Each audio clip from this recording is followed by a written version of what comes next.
When Elena Moretti stood outside her husband's gates in the pouring rain, pregnant and desperate, she never imagined the locked door would be the least of her betrayals.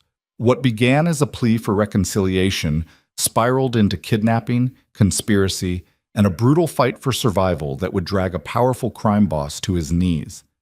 This is the story of a woman who refused to break, a man who learned what truly mattered too late, and the child that became worth more than an empire. Stay until the end, hit that like button, and drop your city in the comments so I can see how far this story travels. The rain came down like punishment. Elena Marlowe stood at the iron gates of the Moretti estate, her clothes plastered to her skin, her hair hanging in dark ropes around her face. The intercom button felt slick under her thumb as she pressed it again and again. Water streamed down the camera lens mounted above the call box, distorting whatever image it sent back to the house. But she knew Damien could see her. She knew he was watching. "Damien, please," her voice cracked. "Just let me in. I need to talk to you." Static hissed through the speaker. Then silence. Elena wrapped her arms around herself, shivering despite the warmth of the summer storm. 8 weeks. That's how long she'd been carrying this secret, trying to find the right moment, the right words. There was never going to be a right moment. Not anymore. Not since everything between them had fractured beyond recognition. "Damien, I'm not leaving until you talk to me." The intercom clicked. Her heart jumped. "You should go home, Elena." His voice was flat, distant. Not the voice of the man she'd married, not even close. "This is my home." She pressed closer to the gate, rain streaming into her eyes. "Or it's supposed to be." "Damien, please, I have something important. Whatever you're selling, I'm not buying it tonight." The cruelty in his tone hit harder than the rain. Elena's throat tightened. "I'm not selling anything. I'm your wife." A technicality. She flinched. "Don't do this. Just 5 minutes. That's all I'm asking." "I'm busy." "Busy?" The word tasted bitter. "Right. Is she there?" Silence. "Is Simone there, Damien?" More silence. Then, "Go home, Elena. Answer the question. This conversation is over." "I'm pregnant." She hadn't meant to say it like that, blurted out in desperation, thrown against the intercom like a last-ditch grenade. But there it was, hanging in the rain-soaked air between them. The static buzzed. Seconds stretched into something unbearable. "Damien?" "Bullshit." The word felt like a slap. Elena's hands dropped to her sides. "What?" "I said bullshit." His voice turned colder, sharper. "You think I'm stupid? You think I don't know what you're trying to pull?" "I'm not trying to pull anything. I'm telling you the truth." "The truth." He laughed, harsh, ugly. "That's rich. The truth is you've been looking for a way back in since the day you walked out. And now conveniently, you show up pregnant?" "How convenient. How perfectly timed." "I didn't walk out," Elena said, her voice shaking. "You pushed me away. After we lost—" She couldn't finish. The words stuck like broken glass in her throat. "Don't." Damien's voice dropped to something dangerously quiet. "Don't use that to manipulate me." "I'm not manipulating you. I'm telling you. I'm 8 weeks pregnant. I have the ultrasound in my bag. I can show you. Show me a piece of paper? Anyone can fake that." Elena's chest felt like it was caving in. "You don't believe me." "I don't believe you'd be stupid enough to think this would work." "Damien, please, we're done here." "Wait." The intercom went dead. Elena stared at the call box, water dripping from her chin. Her hands moved to her stomach, still flat, still hiding the tiny life growing inside. She'd imagined this moment 100 different ways. She'd rehearsed what she'd say, how she'd tell him. In none of those versions had he called her a liar. In none of them had he shut her out like she was nothing. Through the rain, she could just make out the lights of the mansion, warm, glowing, mocking. And there, in one of the tall windows facing the driveway, she saw movement. 2 figures, close together. One was Damien, the other was Simone Delacroix. Elena felt something inside her crack. She'd known, of course. Everyone knew. Simone had been circling Damien for months, showing up at his office, attending his meetings, playing the role of trusted confidant. Elena had told herself it didn't mean anything. that Damien wouldn't cross that line, that despite everything broken between them, he wouldn't humiliate her like that. She'd been wrong. Simone stepped closer to Damien, her hand resting on his arm. Even from this distance, even through the rain and the darkness, Elena could see the intimacy in the gesture, the ease, the familiarity. Damien didn't pull away. Elena turned from the gate. Her legs felt unsteady. The rain kept falling, colder now, seeping into her bones. She made it 3 steps before her knees buckled. She caught herself against the stone pillar, pressing her forehead to the wet surface. "Okay," she whispered. "Okay." She didn't know what she was agreeing to. Maybe just the reality of it. Maybe just the understanding that she was truly alone now. Behind her, the gates stayed locked. Elena forced herself upright. She walked back to her car, a modest sedan parked on the shoulder of the private road, and climbed inside. Her hands shook as she fumbled with the keys. The engine turned over. The headlights cut through the rain. She didn't look back at the mansion. The road from the estate wound through dense forest, miles of private property, before it connected to the main highway. Elena drove slowly, her vision blurred by tears and rain. The wipers scraped across the windshield in a rhythm that felt too loud, too insistent. Her phone buzzed. She glanced at it. Unknown number. A text message. "You should have stayed away." Elena's stomach dropped. She stared at the screen, her foot easing off the gas. Another message came through. "Turn back now, before it's too late." Her pulse hammered. She looked in the rearview mirror. Nothing but darkness and rain. No headlights, no cars. Another buzz. Last warning. Elena's hands tightened on the wheel. She pressed the gas pedal, accelerating around a curve. The forest pressed in on both sides, branches scraping against the car's roof. Her phone kept buzzing, message after message, each one shorter, more urgent. "Stop. Turn around. Stop the car." She threw the phone onto the passenger seat and focused on the road. Her heart raced. The rain came down harder, and then headlights. Bright, blinding, filling her rearview mirror, an SUV, black, massive, coming up fast behind her. Elena's breath caught. She pushed the accelerator to the floor. The sedan surged forward, engine whining. The SUV kept pace effortlessly, closer, closer. It rammed into her bumper. The impact jolted her forward, seatbelt cutting into her chest. Elena fought the wheel, keeping the car on the road. The SUV pulled back, then rammed her again, harder this time. Her car fishtailed, tires screamed, "No, no, no!" She couldn't outrun them, not in this car, not on this road. The SUV pulled alongside her. Through the rain-streaked window, she caught a glimpse of the driver, masked, expressionless. He jerked his wheel toward her. Metal screamed as the vehicles collided. Elena's car careened off the road, plowing through underbrush. She yanked the wheel, trying to correct, but the sedan was already sliding, already out of control. She hit something, a log, a rock, she didn't know, and the car jolted violently. The engine sputtered, died. Elena sat frozen, her hands locked on the wheel, her breath coming in short gasps. The headlights flickered once, then went dark. Rain hammered the roof. The SUV's doors opened. 3 men climbed out, all masked, all moving with purpose. Elena's hands flew to her seatbelt, fumbling with the latch. It wouldn't release. She yanked at it, panic rising. The men reached her door. One of them tried the handle. Locked.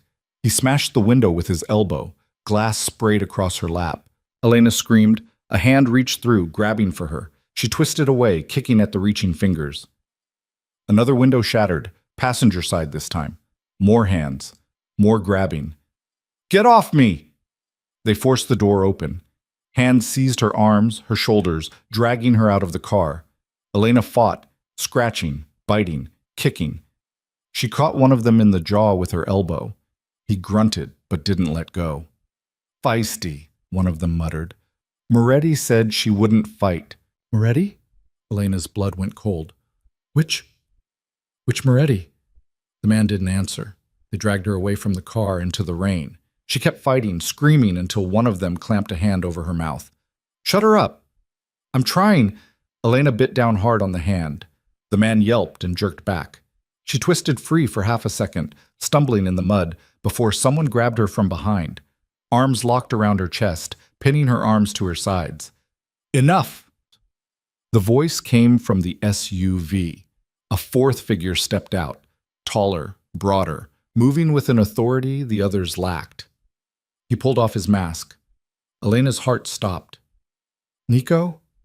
Nico Moretti looked at her with something that might have been regret, might have been pity. Hard to tell in the rain. I'm sorry it came to this, he said quietly. You... Elena couldn't find words. Nico was Damien's cousin. His cousin. Family. How could you... Orders, Nico said simply. Whose orders? He didn't answer. Whose orders? It doesn't matter. Nico nodded to the men holding her. Make it quick. No suffering. Elena's vision tunneled. No suffering. They were going to kill her right here in the rain, in the middle of nowhere. And her baby. Please. The word came out broken. Please. I'm pregnant. Please don't... Nico's expression didn't change. I know. Something in Elena snapped. She drove her heel into the shin of the man holding her. He loosened his grip just enough. She twisted, broke free, and ran. She made it 10 feet before someone tackled her from behind. She hit the ground hard, mud filling her mouth. Hands pinned her down. She bucked and thrashed, but there were too many of them, too strong. Just do it, Nico said from somewhere above her. Elena felt something cold press against the back of her head. A gun. She squeezed her eyes shut, her fingers digging into the mud. I'm sorry, she thought. Baby, I'm so sorry. She waited for the shot. It didn't come. Instead, a different sound cut through the rain, tires on wet asphalt. Headlights swept across the scene. A car, no, multiple cars, racing down the road toward them.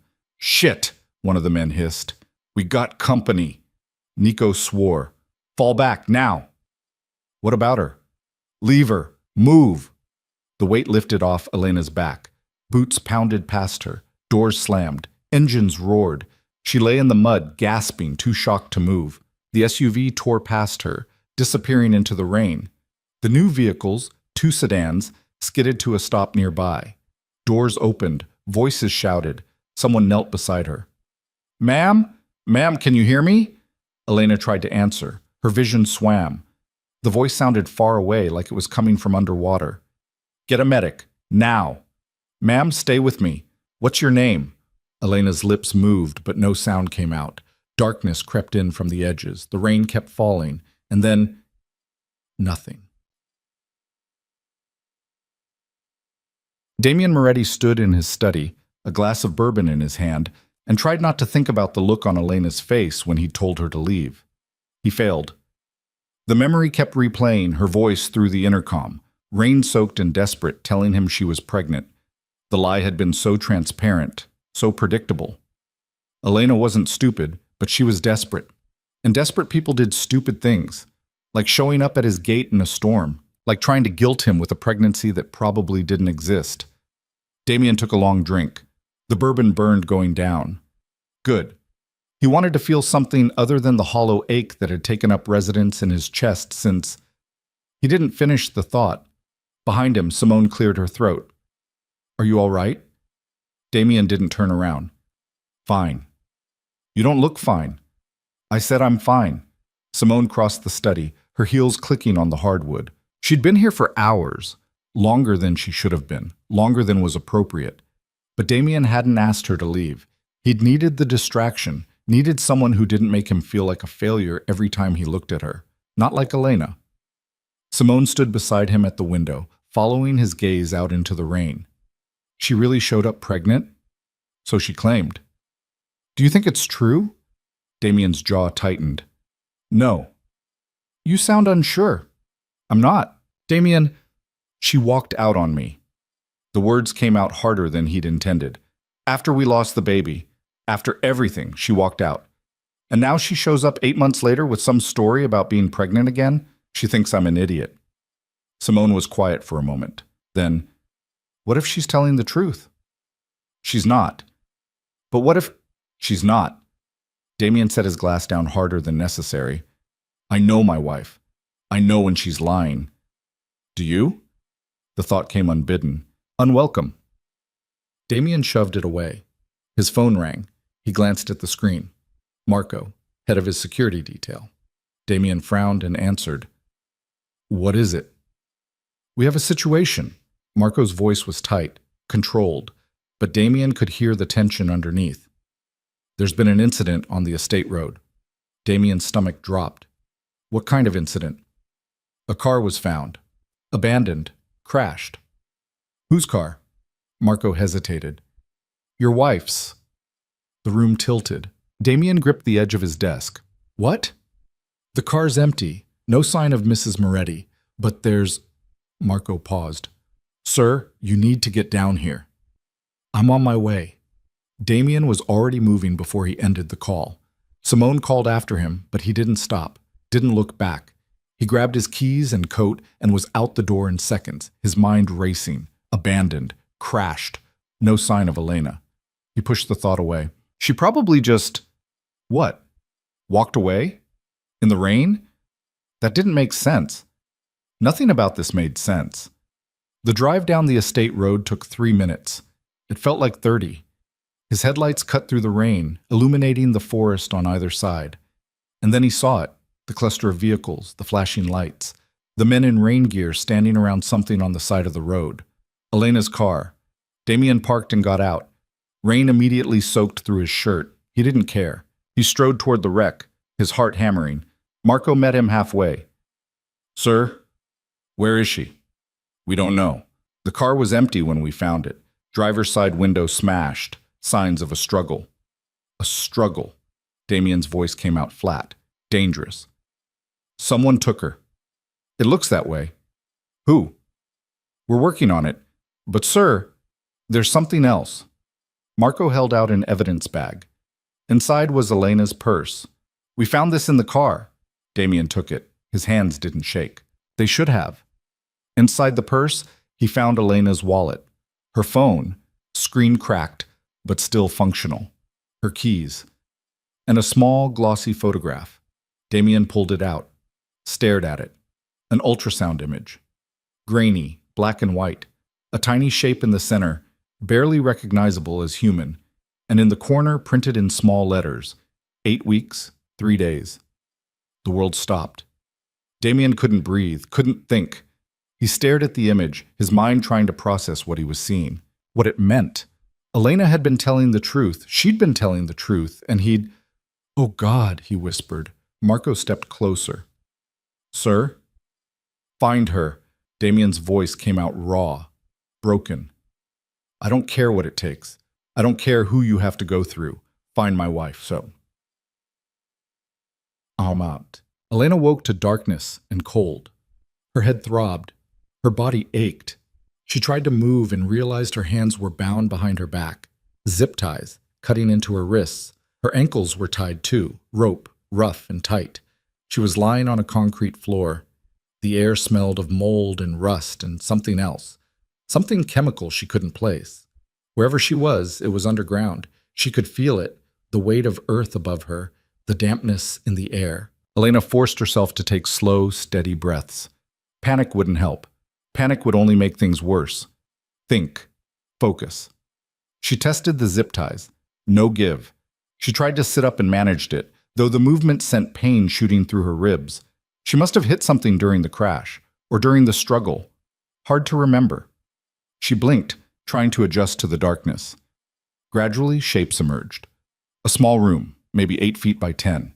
Concrete walls. A single bare bulb hanging from the ceiling, currently dark. A heavy metal door in one corner. No windows. Elena's breathing quickened. She forced it under control. "You're alive. That's what matters. You're alive. And the baby—" She couldn't think about the baby right now. If she thought about the baby, she'd lose it.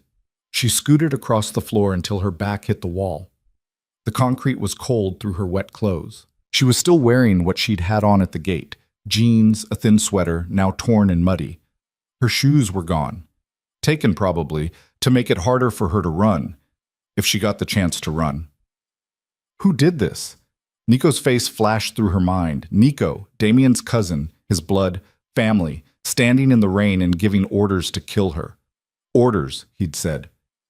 Whose orders? Not Damien's. Despite everything, despite the cruelty and the coldness, Elena couldn't believe Damien would— Except maybe she was wrong. Maybe she didn't know her husband at all anymore. The thought made her want to curl up and disappear. She shoved it away. Focus, survive. She didn't know how long she'd been unconscious. Hours, probably. Maybe longer. Which meant Damien had found her car by now. He'd know something was wrong. Would he look for her? He didn't believe you about the baby. He called you a liar. Elena closed her eyes. It didn't matter. None of it mattered if she didn't find a way out of here. She tested the rope around her ankles, tighter than the zip ties, but maybe if she could find something sharp, something to cut with. The metal door clanged open. Light flooded the room, blinding after so long in darkness. Elena squinted against it. A figure stepped through, tall, female, backlit, so Elena couldn't make out her face. "You're awake." The woman's voice was smooth, cultured, familiar. Elena's stomach sank. "Celeste?" Celeste Varon stepped fully into the room, pulling the door shut behind her. The bare bulb flickered on, casting harsh shadows across her sharp features. She wore tailored slacks and a silk blouse, not a hair out of place, like she'd just stepped out of a boardroom instead of a kidnapper's lair. "Hello, Elena." Elena stared at her. Celeste had been Damien's advisor for years, long before Elena had come into the picture. She'd been at their wedding, at the hospital after... Why? Elena's voice came out hoarse. "Why are you doing this?" Celeste smiled, thin, cold, because Damien Moretti needs to learn that some things are more valuable than others, and you, my dear, are the perfect lesson. "I don't understand." "You don't need to." Celeste crouched down, bringing herself to Elena's eye level. "You just need to stay alive long enough for him to realize what he's lost. And then..." She tilted her head. "Well, then we'll see." Elena's heart pounded. "You're going to kill me." "Eventually." Celeste said it like she was discussing the weather. "But not yet. Not until Damien has suffered appropriately." "This is insane." "This is business." Celeste stood. "Nothing personal." "Nothing..." Elena couldn't find words. "You're torturing a pregnant woman for business?" Celeste's expression flickered, just for a second. Something that might have been discomfort. Then it was gone. "That's unfortunate timing on your part, but it does make the lesson more effective." She turned toward the door. "Wait." Celeste paused. "Please." Elena hated the desperation in her voice, hated begging. But she'd beg, she'd crawl, she'd do anything for the child growing inside her. "Whatever Damien did to you, whatever he owes you, I can help. I can talk to him, but please, don't hurt my baby." Celeste looked back at her. For a moment, Elena thought she saw something human in those cold eyes. Then Celeste smiled. "Your baby is the only reason you're still breathing." The door slammed shut. The light went out. Elena sat alone in the darkness and tried very, very hard not to scream. Damien didn't sleep. Couldn't sleep. Every time he closed his eyes, he saw that ultrasound photo. 8 weeks, 3 days. A child. His child. Growing inside Elena while he'd stood in his mansion and called her a liar. He sat in his office at the main compound, a converted warehouse in the industrial district where he conducted the business that kept him wealthy and powerful and perpetually walking the edge of legal versus criminal. The place was a fortress.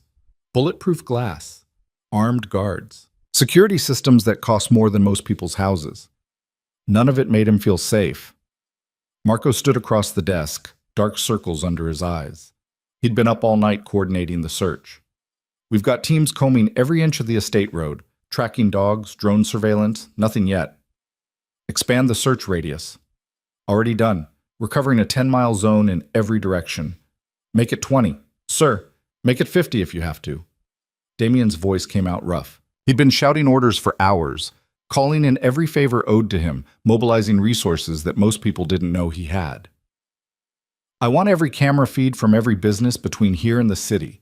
I want traffic footage, security recordings. If they took her somewhere, there'll be a trail." Marco nodded. "I'll get it done." "And Nico?" Damien's jaw clenched. "Have you found him?" "Not yet. He's not at his apartment. His phone's off. We've got people watching his usual spots, but he ran." Damien stood, pacing to the window. Dawn was breaking over the city. gray and colorless. He knows we're looking, which means he's either very stupid or very confident someone will protect him. You think someone inside gave him cover? Damien didn't answer. The thought had been eating at him since Marco had shown him Elena's abandoned car. Nico was family. Trusted. He had access to everything: the estate, the security protocols, Damien's schedule. If Nico had turned on him, someone had convinced him it was worth the risk. Someone with power, money, influence. Someone who wanted to hurt Damien badly enough to go after Elena. The list of candidates was longer than Damien wanted to admit. His phone buzzed. He grabbed it. Unknown number. Text message. Looking for something you lost? Damien's blood turned cold. He showed the screen to Marco, who immediately started tracing the signal. Another message came through. She's alive. For now. Damien's hand tightened around the phone. He typed back, "What do you want?" The response was instant. "To watch you bleed." Then, a photo. Damien's chest constricted. The image showed Elena, bound, sitting against a concrete wall, her face bruised and her clothes torn. But alive. She was alive. "Got it," Marco said, looking up from his laptop. "Signals bouncing through multiple relays, but the origin point is..." He frowned. "That can't be right." "What?" "It's coming from inside the city. The southern docks. Warehouse district." Damien's mind raced. The southern docks were technically neutral territory, a buffer zone between his operations and those of Raphael Orsini, his oldest rival. Nobody operated there without permission from both sides, which meant, "It's a trap," Marco said quietly. "I know. Sir, if we go in there..." "We're going." Damien grabbed his jacket. "Assemble a team, full tactical. I want our best shooters and enough firepower to level a building if we have to." "Damien, that's my wife." The words came out like a blade. "That's my child. I don't care if it's a trap. I don't care if Raphael himself is waiting there with an army. We're getting her back." Marco studied him for a long moment, then nodded. "I'll make the call." 20 minutes later, Damien was in the back of an armored SUV, rolling through the early morning traffic with 6 vehicles following. Each one carried armed men loyal to him, soldiers who'd proven themselves in situations far worse than a warehouse ambush. Or so Damien hoped. His phone buzzed again. Different number this time. He almost didn't answer, then recognized the caller ID Salvatore Moretti, his uncle, head of the family before Damien had taken over. "Uncle." "I heard about Elena." Salvatore's voice was gravelly, aged by decades of cigars and whiskey. "Is it true?" "Yes." "Do you know who took her?" Damien hesitated. "Working on it." "I also heard Nico's missing." Of course he had. Salvatore had eyes everywhere. "He is." "You think he's involved?" "I know he is." Silence on the other end. Then, "That boy was always weak, too easily influenced. I warned you about keeping him close." "This isn't the time." "It's exactly the time." Salvatore's tone hardened. "If Nico betrayed you, it's because someone got to him. Someone who knows how we operate, how you think. This isn't just about Elena, Damien. This is about the family, about respect." "I don't care about respect right now." "You should. Because whoever did this, they're sending a message. They're saying you're vulnerable, that your house isn't in order. And if you don't respond correctly, every 2-bit hustler in the city will think they can take a shot at you." Damien closed his eyes. His uncle was right. He hated it, but Salvatore was right. In their world, weakness was blood in the water. And right now, Damien was bleeding. "I'll handle it," he said. "See that you do." "And Damien?" Salvatore paused. "Bring her home. Whatever it takes." The line went dead. Damien stared out the window at the passing city. Somewhere out there, Elena was scared, hurt, thinking he'd abandoned her, thinking he didn't care. She'd been right to think it. He'd pushed her away, called her a liar, locked her out of their home while another woman stood in her place. The memory of Simone made him sick now. Nothing had happened, not really. A few too long conversations, a hand on his arm, the appearance of intimacy without the substance. But it had been enough to hurt Elena, enough to drive her away from the gates and straight into danger. Damien pulled out the ultrasound photo. He'd been carrying it in his jacket pocket since Marco gave it to him. 8 weeks, 3 days. So small. So fragile. I'll find you, he whispered to the image. Both of you. I promise. The convoy rolled into the southern docks as the sun fully crested the horizon. The area was a maze of rusted metal and broken concrete, abandoned warehouses from the shipping industry's heyday, now home to squatters, drug dealers, and anyone else who needed to disappear. Perfect place for a kidnapping. Perfect place for an ambush. Marco's voice crackled through the radio. Alpha team in position. Bravo team circling around back. Snipers got eyes on the main entrance. Damien scanned the warehouse they'd traced the signal to. 3 stories. Multiple access points. Too many windows, most of them broken. Any movement inside? Negative. Thermals showing cold. Either nobody's home or they're shielding the signature. We go in anyway. Copy that. Damien checked his weapon. A Glock 19, loaded and ready. He'd killed men before. It came with the territory. But he'd never killed for something personal. Never killed because someone had taken what was his and made him feel helpless. He was about to start. The teams moved in synchronized precision. Doors kicked open, flashbangs deployed, shouts of "Clear!" echoing through empty rooms. Damien followed Alpha Team through the main entrance, his weapon up, scanning corners and shadows. The warehouse was empty, stripped bare except for some old crates and debris. No Elena, no kidnappers, nothing. Sir? One of his men called from the back room. You need to see this. Damien walked over. The room was small, probably an old office, and on the wall, written in red spray paint, was a message. She screams beautifully. Below it, a phone. Burner, probably. Damien picked it up. The screen showed a video cued to play. His finger hovered over the play button. Sir, maybe you shouldn't... Damien pressed play. The video showed Elena, same room as the photo, but now she was awake, aware, looking directly at the camera. Someone off-screen spoke. A woman's voice Damien didn't recognize. Say hello to your husband. Elena's jaw clenched. I have nothing to say to him. Come now, surely you want him to know you're alive. He doesn't care if I'm alive. Oh, I think he does. I think he cares very much, now that he knows about the baby. Elena's hand moved instinctively to her stomach. The gesture was protective, fierce. It made Damien's chest ache. The baby's the only reason I'm still breathing, Elena said. Once it's born, I'm dead. We both know that. True, but that gives us several months to play with, doesn't it? The camera moved closer. Elena didn't flinch. Tell me, the woman's voice continued, what's it like being married to a monster? Elena laughed, bitter, broken. You'd have to ask Simone. She's the one sleeping in my bed now. Is that why you came to the gates? To beg for your place back? I came to tell him about his child. I thought... Elena's voice cracked. She steadied it. I thought he deserved to know. And he called you a liar. Yes. That must have hurt. Everything about him hurts. The video cut off. Damien stood frozen, the phone dangling from his hand. Elena's words echoed in his head. Everything about him hurts. He'd done that. He'd taken the woman he'd sworn to protect and turned her into someone who couldn't even look at a camera without pain bleeding through. Sir? Marco's voice. Careful. Are you? Trace the video, Damien said. His voice came out hollow.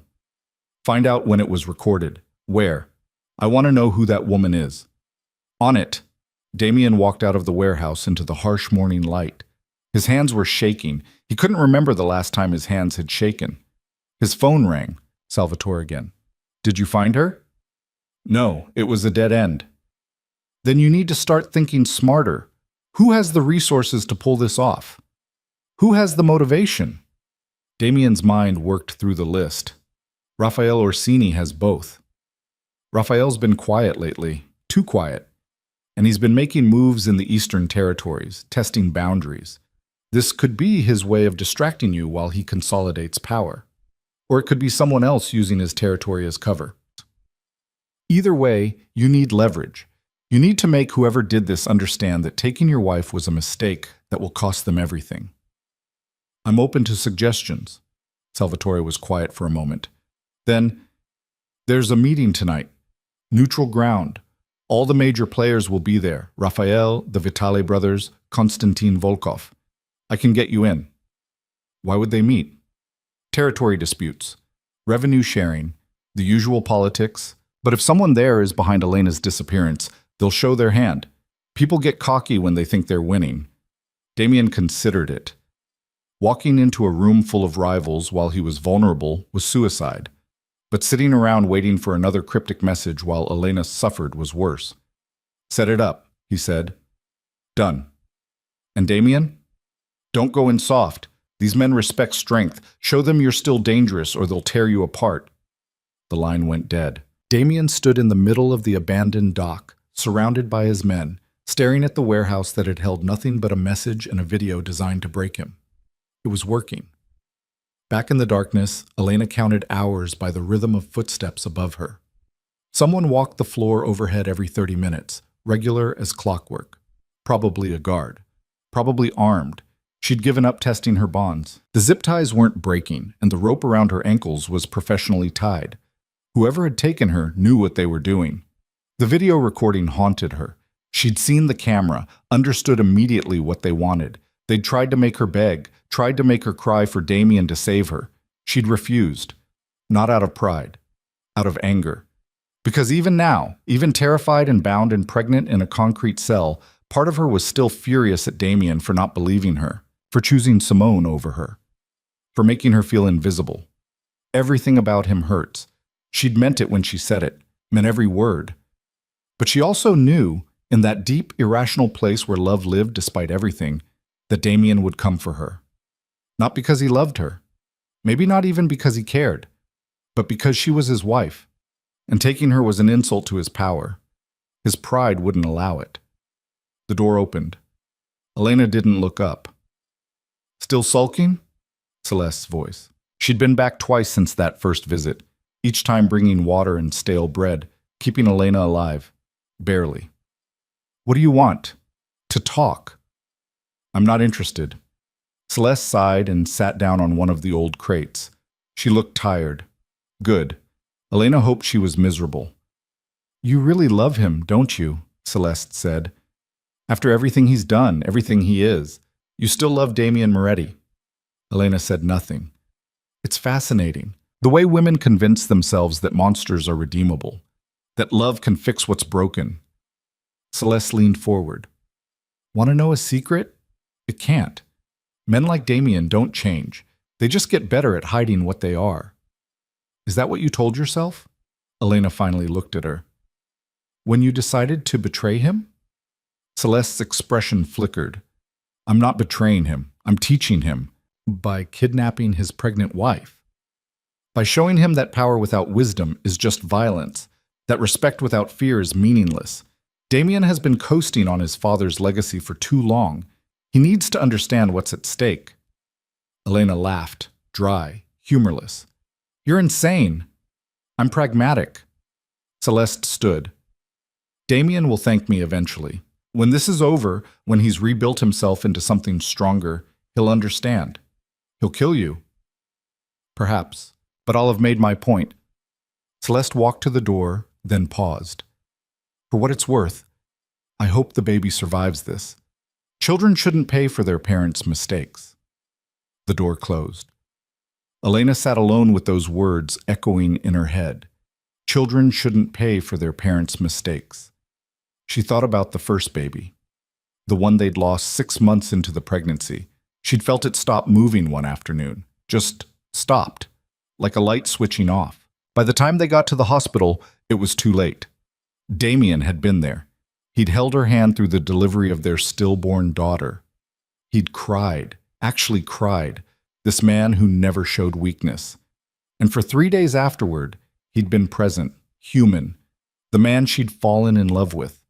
Then he'd locked himself away, threw himself into work, started keeping secrets. And when Elena had tried to reach him, tried to grieve together, he'd pushed her away. I can't, he'd said. I can't do this right now. So she'd grieved alone. And the distance between them had grown until it felt insurmountable, until she found herself standing at his gates in the rain, carrying another child, begging to be let in. Elena's hand moved to her stomach. The baby was still there, too small to feel, but there, fighting, surviving. "I won't let them hurt you," she whispered. "I promise. Whatever happens to me, I'll keep you safe." The footsteps overhead continued their rhythm. 30 minutes. 30 minutes. Regular as a heartbeat. Elena closed her eyes and started counting seconds. If she was going to survive this, if she was going to protect her child, she needed to understand the patterns. Know when the guard changed, when they were vulnerable. She'd escaped from Damien's world once. She could escape from this one too. She just needed time. The meeting took place in a penthouse suite overlooking the river. Neutral ground owned by someone with enough money and power to host rival criminals without fear of bloodshed on their property. The rules were simple. No weapons, no bodyguards past the elevator, no violence unless you wanted every other person in the room to turn on you. Damien walked in alone, wearing a suit that cost more than most cars and an expression that promised death to anyone stupid enough to test him. The room fell silent as he entered. Raphael Orsini sat at the head of the table, older than Damien by 15 years, gray threading through his dark hair, a scar running from his left eye to his jaw. He smiled when he saw Damien. "Moretti, heard you lost something. Is that right? Wife, wasn't it? Tragic, truly." Raphael's smile didn't reach his eyes. "Must be hard, losing track of your possessions." Damien's jaw tightened. Around the table, the other men watched. The Vitale brothers, Angelo and Luca, twins who ran the drug trade in the northern districts. Konstantin Volkov, a Russian arms dealer with connections that reached back to Moscow. And a handful of smaller players, all of them smelling blood in the water. "I'm touched by your concern," Damien said evenly. "Though I have to wonder, how did you hear about it so quickly?"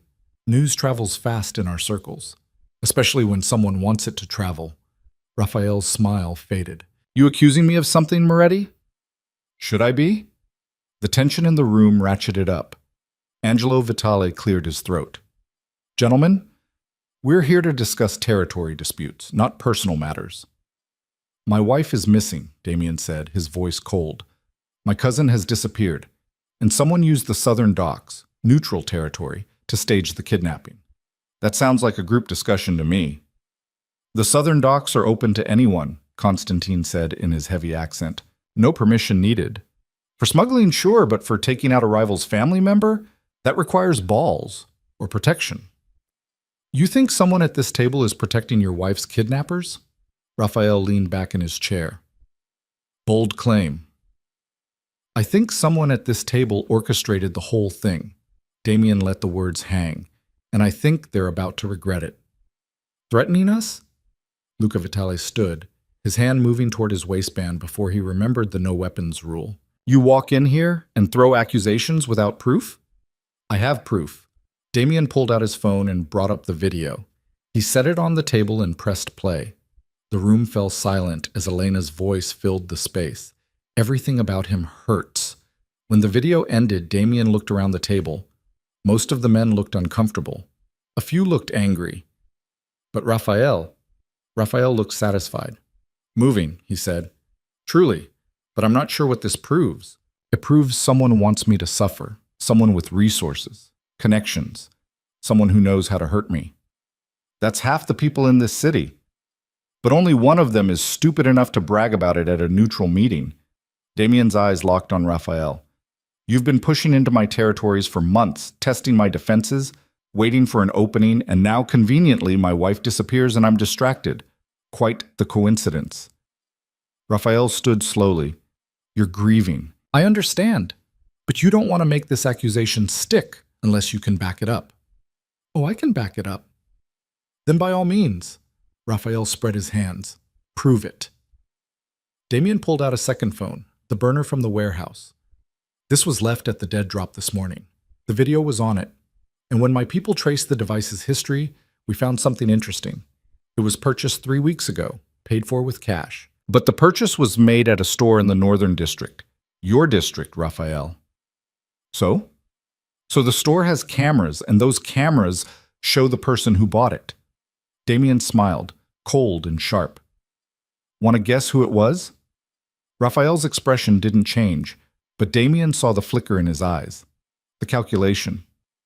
A coincidence, Raphael said. Anyone could have bought a phone in my district. True, but not anyone has access to the shipping manifests from your warehouses. The ones that show regular shipments to an address in the southern docks. The same address where my wife is being held. The room erupted, men shouting, chairs scraping back, accusations flying. Constantine looked genuinely surprised. The Vitale brothers looked angry.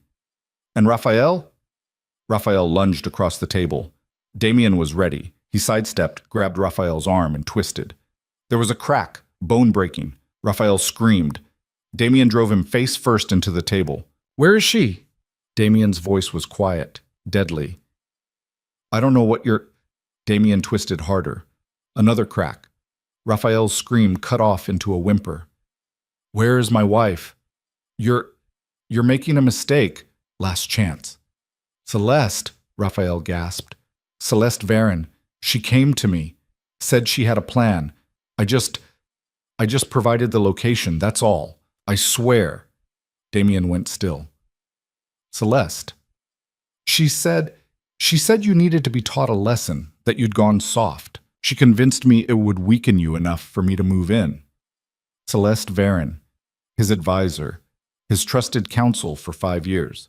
The woman who'd sat across from him in countless meetings, offering advice, managing his interests. The woman who'd been in his house the night Elena came to the gates. Damien let go of Raphael and stepped back. Raphael collapsed, cradling his broken arm. Anyone else? Damien looked around the table. Anyone else want to admit they helped kidnap my wife? Silence. Good. Damien straightened his jacket. Then we're done here. He walked out of the penthouse, leaving Raphael groaning on the floor in a room full of criminals who'd just learned what happened when you came for Damien Moretti's family. In the elevator, Damien called Marco. I know who has Elena, Celeste Varon. Find her. Find where she's keeping my wife. And Marco. Yes, sir? When you find her, don't kill her. I want that pleasure myself. Marco had Celeste's location within 2 hours. She wasn't hiding, not really. She was at her penthouse in the financial district, the same one she'd owned for years, as if she had nothing to fear. As if she believed Damien wouldn't come for her. That was her first mistake. Damien stood outside the building with 20 armed men, staring up at the lit windows on the 40th floor. His phone buzzed. Marco. Building security's been disabled. Fire exits are clear. We can go up the service elevator. Avoid cameras. Avoid witnesses. No. Damien's voice was flat. Front entrance. I want everyone to see. Sir, I want them to know what happens when you touch my family. Send the message. There was a pause. Then, understood. They walked through the marble lobby like an invading army. The night security guard took one look at Damien's face and decided his paycheck wasn't worth getting involved. Smart man. The elevator ride up was silent, except for the hum of machinery and the quiet click of weapons being checked. Damien had left his gun in the car. He wouldn't need it for this. The elevator opened directly into Celeste's penthouse, one of those obscenely expensive units where you needed a key just to access your floor. The space was exactly what Damien expected. Modern, cold, expensive. Everything white and chrome and glass. No personality, no warmth. Celeste stood by the floor-to-ceiling windows, a glass of wine in her hand, looking out at the city lights. She didn't turn when they entered. I wondered how long it would take you, she said. Damien crossed the room in 4 strides and backhanded the wine glass out of her hand. It shattered against the wall. Celeste flinched but didn't step back. Where is she?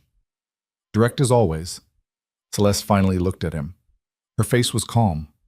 Too calm. That's what I always liked about you, Damien. No pretense, no games. Where is my wife? Safe. For now. Celeste walked to the bar and poured herself another glass. Her hand shook slightly. Good. She's uncomfortable, certainly. Scared, probably, but alive. That's what matters, isn't it? Damien grabbed her by the throat and slammed her against the window. The glass cracked, but held. Celeste gasped, clawing at his hand. I'm going to ask you one more time, Damien said quietly. And if you don't answer, I'm going to throw you through this window and watch you fall 40 stories. Do you understand? Celeste nodded as much as his grip allowed. Where is Elena? Southern Docks, Warehouse 17, basement level. The words came out strangled. But Damien, it's not... He released her. She collapsed, coughing, one hand to her throat. It's not what? Damien asked. Celeste looked up at him, and for the first time he saw something like regret in her eyes. It's not just me. Raphael was small-time, greedy but manageable. The real player... She coughed again. You have bigger problems than me. Explain. Raphael Orsini approached me 6 months ago with a proposition. He wanted your territories, your connections, but he didn't have the resources to take you on directly, so he brought in someone who did. Damien's blood went cold. Who? Someone you thought was out of the game, someone with a grudge that goes back years. Celeste stood slowly, still rubbing her throat. Constantine was at that meeting tonight, wasn't he? Volkov? He's arms dealing. He has no reason. He has every reason. You killed his brother 3 years ago, Sergei Volkov. Remember him? Damien did. Sergei had been moving weapons through Damien's ports without permission. When Damien found out, he'd made an example of him. Clean, professional. A message to anyone else thinking about using his infrastructure without paying. Constantine's been planning this for years, Celeste continued. Building alliances, waiting for the right moment. When Raphael came to him with the Elena angle, he saw his chance. Discredit you, weaken you, then move in and take everything. And you helped him. I gave him information, access, that's all. That's all? Damien's voice dropped to something dangerous. You gave him my wife. I gave him leverage. There's a difference. Damien hit her. Not hard. He still needed her conscious, but enough to split her lip. Celeste spat blood on her pristine white floor. You betrayed me, Damien said. After everything I did for you, every opportunity, every promotion, you sold me out for what? Money? Survival. Celeste wiped her mouth. You think I don't know what happens to people who get too close to you? Your father, your first wife? Oh yes, I know about her. Everyone you touch ends up destroyed. I was just smart enough to get out before it was my turn. My first wife left me. She's alive and well in Europe. Is she? Or is that just what you tell yourself? Celeste laughed, bitter, broken. You don't even see it, do you? The damage you leave behind. Elena was just the latest casualty. I was doing her a favor. Damien grabbed Celeste by the hair and dragged her toward the elevator. She screamed, fighting, but he was stronger. Always had been. Marco and the others followed, silent witnesses to whatever came next. In the elevator, Celeste went quiet. When they reached the ground floor, Damien hauled her through the lobby, past the security guard who was suddenly very interested in his phone, and threw her into the back of an SUV. We're going to the docks, Damien said. You're going to show me exactly where you're keeping Elena. And if she's hurt, if there's so much as a bruise I didn't already see in that video, I'm going to let my men have you before I finish the job myself. Celeste didn't respond. She sat in the back seat, blood on her chin, and stared straight ahead. The drive to the southern docks took 30 minutes. Damien spent it on the phone, coordinating with his teams, making sure every exit was covered. If Constantine was really behind this, there'd be resistance. Probably heavy. The Russian didn't do anything halfway. Marco sat in the passenger seat, studying thermal imaging of Warehouse 17 on his tablet. I'm seeing heat signatures in the basement. 4, maybe 5 people. One isolated from the others. That's Elena. Probably. But, sir, there's something else. Upper levels are showing at least a dozen hostiles, armed, waiting. An ambush. A big one. Damien stared out the window at the passing city. Then we'll give them what they're expecting. Marco, I want Alpha Team to hit the front entrance. Make noise, draw their attention. Bravo Team comes in through the service tunnels. There's an old sewer system that runs under these warehouses. That gets us to the basement without being seen. And you? I'm going with Bravo Team. You lead Alpha. Marco started to protest, then thought better of it. Yes, sir. They rolled into the docks just after midnight. The area was dark except for scattered security lights that did more to create shadows than illuminate anything. Warehouse 17 loomed ahead. 3 stories of corrugated metal and broken dreams. Damien pulled on body armor and checked his weapons. 2 pistols. A knife. Flash grenades. Enough to get the job done. Around him, his men did the same, their faces grim and focused. Celeste watched from inside the SUV, her wrists zip-tied to the door handle. "You're making a mistake," she said. "Constantine's not going to let you just walk in and take her. I'm not asking his permission. He has 30 men in there, maybe more. You're outnumbered. I'm motivated. There's a difference." Damien slammed the door shut and turned to Marco. "If I'm not out in 30 minutes, burn it down. All of it. I don't care about witnesses or police. Just get Elena out." "Damien, that's an order." Marco nodded reluctantly. Bravo team moved out. 6 men plus Damien, slipping through the darkness like ghosts. The sewer entrance was hidden behind a pile of shipping containers. It took 2 minutes to pry open the rusted grate. The smell hit immediately, decay and waste, and something chemical that made Damien's eyes water. They descended into the tunnel. Water dripped from the ceiling. Their footsteps echoed despite their attempts at stealth. Somewhere ahead, Damien could hear the distant thrum of generators. They were getting close. The tunnel branched. Damien checked the map on his phone, a schematic Marco had pulled from the city's infrastructure database. Left tunnel led to the basement. Right tunnel led to a pump station that hadn't been operational in 20 years. They went left. The tunnel ended at another grate. Through the metal slats, Damien could see the basement, concrete walls, flickering fluorescent lights, and 2 guards standing outside a door, both armed, both looking bored. They wouldn't be bored for long. Damien signaled his team. 2 men moved forward, silenced weapons ready. The shots were nearly soundless, just a soft pfft. Both guards dropped. Damien's team caught them before they hit the ground, dragging the bodies aside. Damien climbed through the grate and approached the door. He could hear voices inside.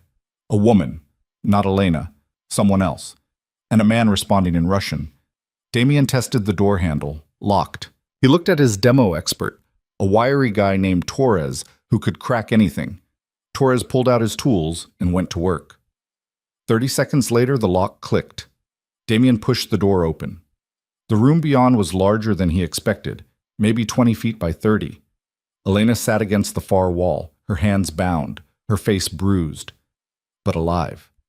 She looked up as the door opened, and for a second their eyes met.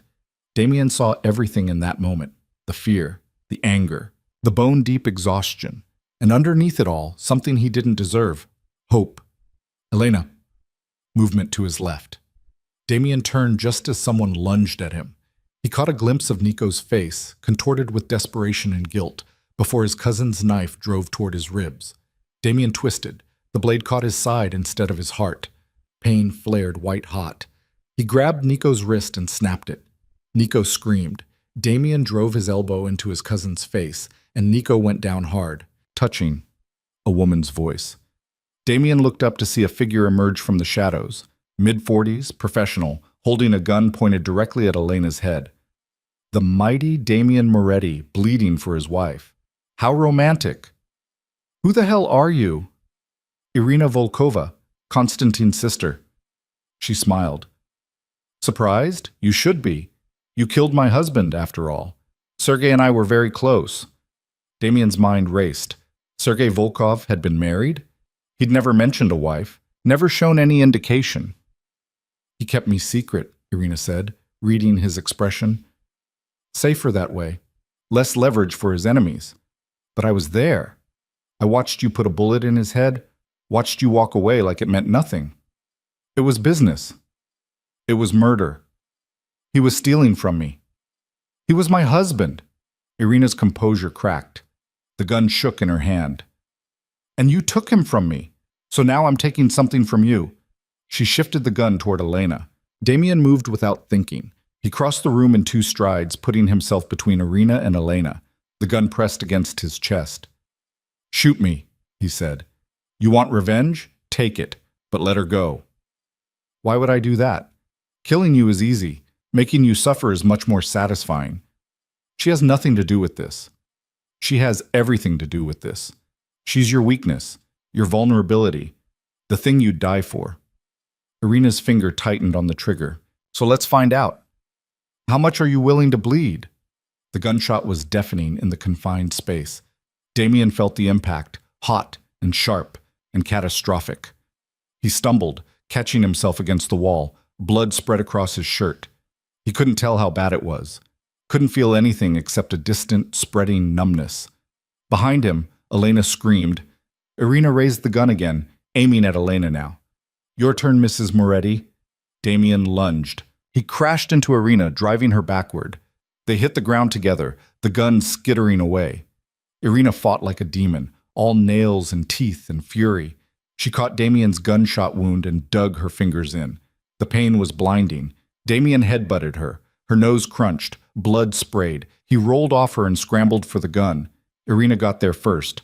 She stood, breathing hard, blood streaming down her face. You don't give up, do you? Damien stayed on his knees, his hand pressed to his side. The wound was bad. Probably worse than bad. He was lightheaded. The room tilted. Neither do you, he managed. No, I don't. Irina aimed the gun at his head. Goodbye, Damien Moretti. Glass shattered. The window behind Irina exploded inward. A figure dropped through, one of Damien's snipers from the upper levels. He fired twice. Both shots hit center mass. Irina dropped. Damien collapsed. He heard shouting, his men pouring into the room, securing the area. Someone was cutting Elena's bonds. Someone else was pressing gauze to his wound, telling him to stay awake, to hold on. Elena, he whispered. She's okay, sir. We've got her. The baby? We're getting her to a hospital now. Damien tried to stand, failed. His legs wouldn't hold him. Marco appeared, his face tight with worry. Ambulance is 2 minutes out. Stay down. Elena, I need to see. She's safe. That's what matters. Damien's vision grayed at the edges. He fought it, but the darkness was stronger. The last thing he saw before everything went black was Elena's face above him, her hands on his chest, her voice saying something he couldn't quite hear. Then nothing. Elena couldn't stop shaking. They'd cut her bonds, wrapped her in a blanket, carried her out of that basement and into an ambulance. But she couldn't stop shaking. Damien had been shot, right in front of her. He'd put himself between her and that woman's gun without hesitation, without thinking. Just stepped in front of her like it was the most natural thing in the world, like she was worth dying for. The ambulance raced through the streets, sirens wailing. Damien lay on the stretcher beside her, unconscious, his face gray. Paramedics worked over him, pressing gauze to his wound, starting an IV, shouting medical terms Elena didn't understand. Is he... Elena's voice cracked. Is he going to... We're doing everything we can, ma'am. One of the paramedics glanced at her. Are you injured? No, I don't think so. I don't know. We'll check you at the hospital. Just sit tight. Elena looked down at her hands. They were covered in Damien's blood. She'd pressed them to his wound when he collapsed, trying to stop the bleeding, trying to do something, anything, to keep him alive. You're such an idiot, she whispered to Damien's unconscious form. You're such a stupid, reckless idiot. The ambulance hit a pothole. Damien's body jerked. One of the machines started beeping frantically. He's crashing. Get the defib ready. Charging. Clear! Damien's body convulsed. The machine kept beeping. They shocked him again. Again. On the third try, the beeping steadied. Elena couldn't breathe, couldn't think. She just sat there, shaking, while they worked to keep her husband alive. At the hospital, they separated them. Damien went straight to surgery. Elena was taken to an exam room where a doctor with kind eyes and a no-nonsense manner checked her over from head to toe. Any pain? Dizziness? Nausea? No, I'm fine. The baby... We'll do an ultrasound, just to be safe. The doctor squeezed her hand. Try to stay calm. Stress isn't good for either of you. The ultrasound took 15 minutes. 15 minutes of Elena staring at a screen, holding her breath, praying to anyone who might be listening. The technician was quiet. Too quiet. What is it? Elena asked. What's wrong? Nothing's wrong. The technician smiled. Look. She turned the screen. There, in the grainy black and white, was a tiny shape, a flicker of movement. That's the heartbeat, the technician said. Strong and steady. Your baby's fine, Mrs. Moretti. Elena burst into tears. She couldn't help it. Everything she'd been holding back, the fear, the pain, the exhaustion, came pouring out. The technician handed her tissues and rubbed her back and told her it was okay to cry. When Elena finally pulled herself together, she asked the question she'd been dreading. My husband, do you know, has anyone... He's still in surgery. I'll have someone check for updates. They moved Elena to a private room. She showered, washing off 3 days of grime and blood and terror. The hospital gave her clean clothes. Someone brought food, but she couldn't eat. She just sat by the window and watched the city wake up as dawn broke. Marco appeared around 7 in the morning. He looked like he hadn't slept. Probably hadn't. Mrs. Moretti. Elena, please. He nodded. Elena, I wanted to update you. Damien's out of surgery. The bullet missed his heart by 2 inches. He's lucky. The doctor says he'll recover, but it'll take time. Can I see him? He's in ICU. Once he's stable, they'll move him to a regular room. Then yes. Elena nodded, not trusting herself to speak. Marco sat down across from her. I also wanted to tell you, we got everyone. Nico's in custody. Celeste Varon is dead. Elena's head snapped up. Dead?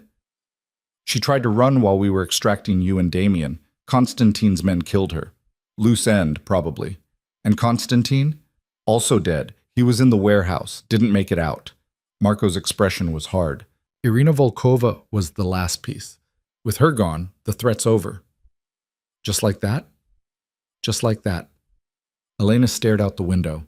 It seemed impossible that it could be over. That she'd spent 3 days in hell, watched Damien get shot, nearly lost everything, and now it was just finished. Clean. Done. What happens to Nico? She asked. That's up to Damien. Family business. Elena thought about Nico's face in that basement, the guilt, the fear. He was being used. He still made his choice. I know, but... Elena paused. He's the only family Damien has left, besides his uncle. Salvatore will want blood. And what do you want? Marco looked at her for a long moment. I want Damien to wake up. Everything else is secondary. They sat in silence for a while. Then Marco stood. I should get back to the compound. Make sure everything's locked down. But if you need anything... I know. Thank you. He left. Elena was alone again with her thoughts and the steady beep of medical equipment from somewhere down the hall. She put her hand on her stomach. We made it, she whispered. We actually made it. 4 hours later, a nurse told her Damien was awake and asking for her. Elena's heart jumped. She followed the nurse to ICU, through the sterile corridors and past rooms full of people clinging to life. Damien's room was at the end.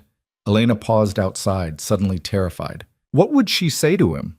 What could she possibly say after everything that had happened? She pushed the door open. Damien lay in the bed, pale and drawn, tubes and wires connecting him to various machines. His eyes were closed. For a second, Elena thought the nurse had been wrong, that he wasn't actually awake. Then his eyes opened. He looked at her. Just looked. And Elena saw something in his expression she'd never seen before. Shame. Elena! His voice was rough, barely audible. I'm sorry. She crossed the room and sat in the chair beside his bed. Don't. I need to say this. Then say it. Damien took a shaky breath. I didn't believe you about the baby. I thought you were trying to manipulate me, get back into my life by any means necessary, and I was cruel. I said things I can never take back. Elena said nothing. Let him talk. You came to me for help, and I locked you out. I chose... He closed his eyes. I chose pride over you, ego over truth. And because of that, you almost died. Our child almost died. Everything that happened, it's my fault. No. Elena's voice was firm. What happened was Celeste's fault, and Constantine's, and all the other people who decided to use me as a weapon against you. You didn't do that. I created the situation that made it possible. Maybe, but you also came for me. You put yourself between me and a bullet. Elena leaned forward. Why? Because you're my wife. That's not an answer. Damien opened his eyes. Because I love you. I never stopped. Even when I was pushing you away, even when I was hurting you, I love you, and the thought of losing you. His voice broke. I can't. I can't lose you again. Elena felt tears prick her eyes. You already lost me, Damien, the moment you chose Simone over me, the moment you called me a liar at those gates. I know. So what now? You apologize and expect everything to go back to normal? No. Damien shook his head. I don't expect anything. I don't deserve anything. But I'm asking, begging, for the chance to prove I can be better. That I can be the man you deserved all along. Elena looked at him, really looked. At the man who'd terrorized his enemies and built an empire on fear. The man who'd lost a child and locked himself away from grief. The man who'd taken a bullet for her without hesitation. I don't trust you, she said finally. I know. And I don't forgive you. I understand. But Elena took his hand. It was cold. She held it anyway. I'm not walking away. Not right now. Not with our baby coming. So you'll have your chance, Damien. But if you waste it, if you hurt me again, I'm gone. Forever. Do you understand? Yes. Good. She squeezed his hand. Then rest. You look like hell. Damien smiled, weak but genuine. You look beautiful. I look like I've been held hostage for 3 days. Still beautiful. Elena felt something crack in her chest. Not breaking, just shifting. Making room for something she'd thought was dead. She leaned over and kissed his forehead. Sleep, she whispered. I'll be here when you wake up. Damien's eyes drifted closed. Within seconds, his breathing evened out. Elena sat back in the chair, still holding his hand, and watched the sun rise through the hospital window. Somewhere in the city, life went on. People fought and loved and betrayed each other. Empires rose and fell. But here, in this quiet room, 2 broken people were trying to figure out how to be whole again. It wouldn't be easy. It might not even be possible. But Elena was willing to try. For the baby. For herself. And maybe, just maybe, for the man she'd married before everything fell apart. Damien spent 5 days in the hospital. 5 days of doctors poking and prodding, a physical therapist making him walk laps around the ICU floor, of pain medication that left him fuzzy and frustrated. Elena came every day.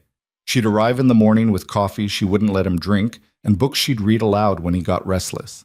She didn't stay all day, couldn't, the doctor said. She needed rest too, but she was there, present, a constancy he didn't deserve. They didn't talk about the big things, not yet. Instead, they talked about small things, safe things, the weather, the terrible hospital food, the nurse with the loud voice who always came in at 6 in the morning to check vitals. On the 3rd day, Elena brought a new ultrasound photo. Damien stared at it for 10 minutes straight, memorizing every detail of the tiny shape that was his child. 12 weeks now, Elena said quietly. Doctor says everything looks good. Strong heartbeat. Growing right on schedule. Do you feel anything yet? Not really. It's too early. Maybe in another month or so. Damien traced the outline of the image with his finger. I missed this with before. I was always working, always busy. I told myself I'd be there for the important moments, but I kept missing them. Elena was quiet for a moment, then, You're here now. Am I? Or am I just here because I got shot and can't leave? Does it matter? You're here. That counts for something. Damien looked at her. She sat in the chair by his bed, wearing jeans and an oversized sweater, her hair pulled back in a messy ponytail. No makeup. Dark circles under her eyes. She looked exhausted and real and more beautiful than any memory he'd been clinging to. I want to be better, he said. I don't know how, but I want to try. Then try. That's all I'm asking. On the 5th day, the doctors cleared him to go home. Home. The word felt strange. Damien wasn't sure where home was anymore. The estate felt like a mausoleum, too big, too empty, haunted by the memory of Elena standing at the gates in the rain. But going back to the compound felt wrong too. That was his world, his empire. Elena didn't belong there. She made the decision for him. We're going to the estate, she said, helping him into the wheelchair the hospital insisted he use. Your physical therapist will come there. It's quieter, better for recovery. You don't have to. I'm not asking permission, Damien. I'm telling you what's happening. Something in her tone made him smile despite the pain. This was the Elena he'd fallen in love with, fierce, stubborn, refusing to be pushed around. He'd spent so long trying to break that spirit, to make her compliant and manageable. What an idiot he'd been. Marco drove them home in an armored SUV with 2 escort vehicles. Overkill probably, since everyone who'd wanted Damien dead was now dead themselves. But Marco wasn't taking chances. The man had barely left Damien's side since the warehouse, coordinating security, managing the business, keeping the empire running while its king recovered. "We need to talk about Nico," Marco said from the driver's seat. Damien sighed. He'd been avoiding this conversation. "What about him?" "He's still in custody, in the basement at the compound. Salvatore wants to know what you're planning to do with him." "What does Salvatore think I should do?" "Kill him, publicly. Make an example." Elena shifted in her seat beside Damien. She didn't say anything, but he could feel her tension. "And what do you think?" Damien asked Marco. "I think he betrayed you, helped kidnap your wife, nearly got you both killed." Marco's voice was hard. "But I also think he was a pawn. Celeste used him, promised him something, money, power, whatever. He was stupid and weak, but I don't think he understood what he was really doing." "That doesn't excuse it." "No, it doesn't." They drove in silence for a while. Then Elena spoke. "He saved my life." Both men looked at her. She stared straight ahead, her hands folded in her lap. "In the basement," she continued, "before you got there, Irina wanted to kill me immediately. Nico argued against it, said it would be better to wait, to make you suffer longer. He was buying time." "Or he was just following orders," Marco said. "Maybe. But when Irina shot you, Nico looked—" Elena paused, searching for words. "He looked devastated, like he'd just realized what he'd done, what he'd been part of." Damien thought about that moment in the basement, Nico lunging at him with the knife, the desperation in his cousin's eyes, not the look of a man trying to kill, but of a man trying to die. "He wanted me to kill him," Damien said slowly. "That's why he attacked. He couldn't live with what he'd done, so he forced my hand." "Probably," Marco agreed. "What do you want to do?" Elena asked Damien. "I don't know. Part of me wants him dead, wants to make him pay for every second you spent in that basement, every bruise on your face, every moment of fear. And the other part? Remembers that he's family, that we grew up together, that his father, my uncle Antonio, died protecting me during a hit 10 years ago." Damien rubbed his face. "Salvatore will see mercy as weakness." "Then let him," Elena said. "You're not Salvatore. You don't have to be the kind of man who kills family over mistakes. In my world, mercy gets you killed. You're already almost dead. Maybe it's time to try something different." Damien looked at her. This woman who'd been kidnapped, terrorized, nearly murdered, and she was advocating for mercy. For the man who'd helped put her in that basement. Either she was insane or she understood something about power that Damien had never grasped. "I'll think about it," he said finally. They arrived at the estate just before noon. The gates opened automatically, Marco had the codes, and the SUV rolled up the long driveway. Damien hadn't been here since the night Elena came begging to be let in. Looking at it now, he felt sick. The house was beautiful, sprawling, expensive, everything money could buy, and it meant nothing. Elena helped him out of the car. His side still ached despite the medication. Walking was hard, breathing was hard, everything was hard. "Take it slow," she said. "Doctor's orders." They made it inside. The house was spotless. Someone had been cleaning, preparing for their arrival. Fresh flowers in the foyer, the smell of something cooking in the kitchen. "Mrs. Chen's here," Elena said, referring to the housekeeper who'd worked for them since they got married. "I called ahead, asked her to stock the kitchen and make up the guest room."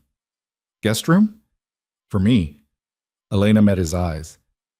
"We're under the same roof, Damien, but we're not. I need space, time. Do you understand?" He did. It still hurt, but he understood. "Whatever you need." Mrs. Chen appeared from the kitchen, her face breaking into a relieved smile. "Mr. Moretti." "Oh, thank goodness. We were so worried. And Mrs. Moretti—" She pulled Elena into a hug. "I heard what happened. Are you all right? Is the baby—" "We're fine," Elena assured her. Both of us. Just tired. Of course, of course. I made soup and tea. You both need to eat. She fussed over them like a worried mother, getting Damien settled in the living room, bringing blankets and pillows, making sure Elena had everything she needed. It felt good, Damien realized, having someone care without agenda, without calculation. After Mrs. Chen left for the day, Elena helped Damien upstairs to the master bedroom. He'd expected her to just point him in the right direction and leave, but she stayed, helped him change into comfortable clothes, made sure his medication was on the nightstand with water. "You don't have to do this," he said. "I can manage." "I know you can, but you don't have to." She pulled the curtains closed, dimming the room. "Get some rest. I'll check on you later." "Elena." She paused at the door. "Thank you for being here. For not—" He couldn't finish, the words stuck in his throat. "For not leaving?" She smiled sadly. "I thought about it. In the hospital, I thought about walking away and never looking back." "Why didn't you?" "Because I'm tired of running, and because—" She touched her stomach. "This baby deserves a chance to know their father. The real one, not the monster you've been pretending to be." She left before he could respond.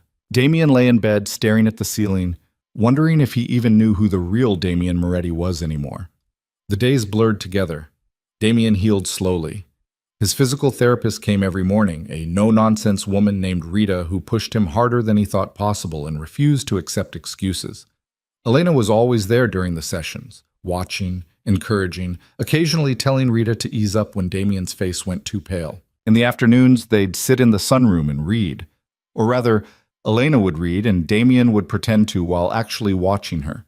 The way she tucked her legs under her in the chair, the way she'd bite her bottom lip when a passage was particularly interesting, the way her hand would drift to her stomach, resting there like a promise. "Stop staring at me," she said one afternoon without looking up from her book. "I'm not staring." "You're absolutely staring. It's creepy." "I'm appreciating." Creepy and appreciating aren't mutually exclusive. But she smiled when she said it. At night, they'd eat dinner together. Mrs. Chen's cooking or sometimes takeout when they were both too tired to care about nutrition. They'd talk about small things, safe things, but occasionally the conversation would drift into dangerous territory. "What are you going to do about the business?" Elena asked one evening over Chinese food. Damien set down his chopsticks. "What do you mean?" "I mean you nearly died. We nearly died. And for what? Money? Power? Some abstract concept of respect?" "It's not abstract. In my world, respect is survival." "Then maybe you need a different world." Damien shook his head. "It's not that simple. I can't just walk away. There are obligations, people depending on me, competitors who'll see an opening and take it." "So you're trapped." He paused. Was he trapped? He'd always told himself he chose this life, chose the power and the danger and the constant calculation. But had he really? Or had he just inherited it from his father and been too proud to walk away? "I don't know how to be anyone else," he admitted finally. "Then learn." Elena leaned forward. "I'm not asking you to become a saint, Damien. I'm asking you to figure out what actually matters. Because right now, you're building an empire on a foundation that almost killed us both. Something has to change. What do you want me to do?" "I want you to choose us. Really choose us. Not just say the words, but actually restructure your life around being a husband and a father instead of a crime boss who happens to have a family on the side. That could take years." "Then we have years. Our child isn't due for 6 months. Start now. Make changes. Show me that this," she gestured between them, "is worth more than whatever empire you're building out there." Damien wanted to argue, wanted to explain why it wasn't that easy, why there were consequences, why walking away from power made you a target. But looking at Elena's face, tired and determined and still bruised from her ordeal, he couldn't find the words. "I'll try," he said. "That's all I'm asking." 2 weeks after coming home, Damien went to see Nico. He had Marco drive him to the compound in the middle of the night when the pain medication had worn off enough that he could think clearly. Marco tried to argue, said Damien wasn't healed enough, that it could wait, but Damien insisted. They descended to the basement where they kept prisoners. The cells were old-fashioned, concrete and steel, nothing fancy. Nico was in the last one, sitting on a cot with his head in his hands. He looked up when Damien approached. His face was gaunt, haunted. "Cousin," Nico said quietly. Damien stared at him through the bars. "Give me one reason why I shouldn't kill you right now." "I don't have one." "Try anyway." Nico stood slowly. His left arm was in a cast, the wrist Damien had broken. "I was weak. Celeste came to me months ago, said you were leading the family into ruin, that you'd lost your edge after the baby. She said if we didn't act, someone else would. Someone worse. So you believed her." "I believed I was helping, saving you from yourself." Nico laughed bitterly. "I was an idiot." "Yes, you were. I never wanted Elena hurt. That was supposed to be, Celeste said it would just be a warning, a wake-up call. I didn't know they'd—" His voice broke. "I didn't know it would go that far." "But you participated anyway." "Yes." "You helped them take her. You stood in the rain and gave orders to make it quick." Damien's hands clenched. "You were going to kill my wife, my child." "I know. So tell me, Nico, why should you live?" Nico met his eyes. "I shouldn't. I don't deserve to, but I'm asking anyway. Not for me, for Uncle Antonio's memory. He died for you, Damien. He took a bullet meant for you. And his last words were, 'Take care of my son.' Do you remember?" Damien remembered. He'd been 23. Antonio had been his father's enforcer, his right hand. During a botched meeting with a rival family, someone had pulled a gun. Antonio had stepped in front of Damien and taken 3 rounds to the chest. "Please," Antonio had gasped, blood bubbling from his lips. "Promise me. Take care of Nico. He's all I have." Damien had promised. Had taken Nico in, trained him, brought him into the family business, and this was how Nico repaid that promise. "He'd be ashamed of you," Damien said. "I know." Tears ran down Nico's face.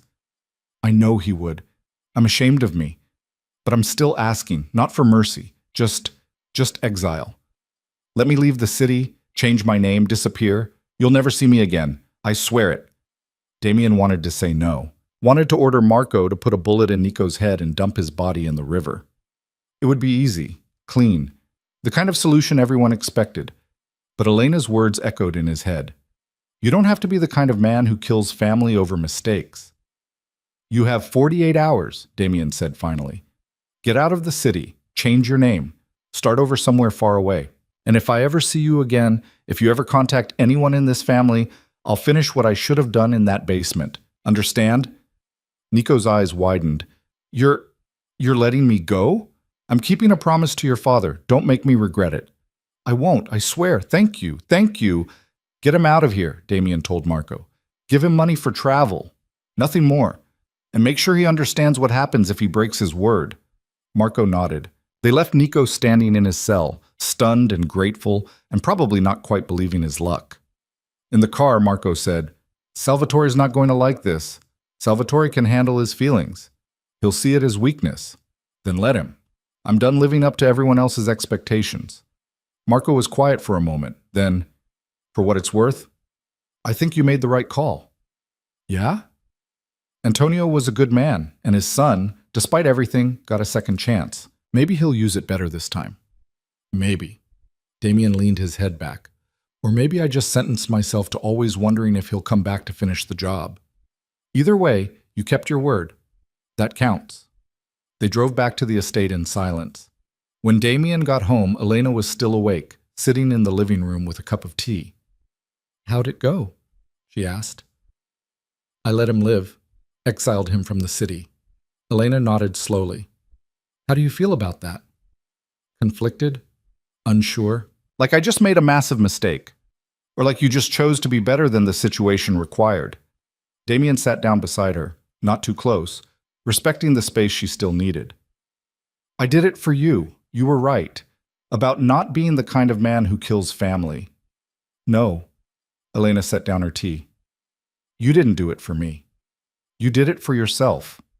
Because somewhere inside, you're still the man who keeps promises, even when it's hard, even when everyone expects you to be something else. I don't feel like that man." "Then fake it until you are." She smiled. That's what I've been doing, faking being strong until I actually believed it. You are strong. I'm terrified. Every night I wake up thinking I'm still in that basement. Every time someone knocks on the door, I think it's them coming back. But I get up anyway. I keep moving, because the alternative is letting them win. Damien reached for her hand. She let him take it. I'm sorry, he said, for all of it. For not protecting you, for not being who you needed. I know you are, but sorry isn't enough, Damien. You have to show me, day after day, choice after choice, until I can trust you again. How long will that take? I don't know. Maybe forever. Maybe never. We'll see. It wasn't the answer Damien wanted, but it was honest. And after everything they'd been through, honesty was all they had left. A month passed. Then 2. Damien healed. The scar on his side was angry and red, a permanent reminder of how close he'd come to dying. His physical therapist finally cleared him for normal activity, though she warned him against anything strenuous for another month. Elena's pregnancy progressed. At 16 weeks, her stomach started showing, just a small bump, barely visible under loose clothing. But Damien could see it, could see the physical evidence of the life they'd created. Do you want to know the gender? Elena asked one afternoon after a doctor's appointment. They'd done another ultrasound. The baby was healthy, growing, perfect. Do you? I asked you first. Damien thought about it. I want to know, but only if you want to know. Very diplomatic. Elena smiled. It's a boy. A boy. A son. Damien felt something crack open in his chest, something that felt like hope and terror in equal measure. A son, he repeated. Are you okay? I don't know. Damien sat down on the couch. I don't know how to be a father. My own father he wasn't exactly a role model.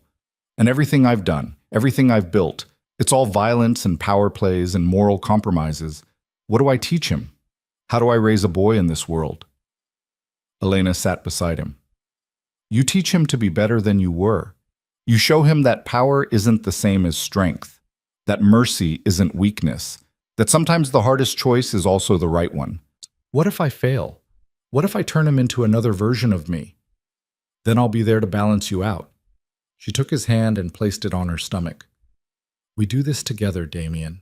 You're not alone anymore.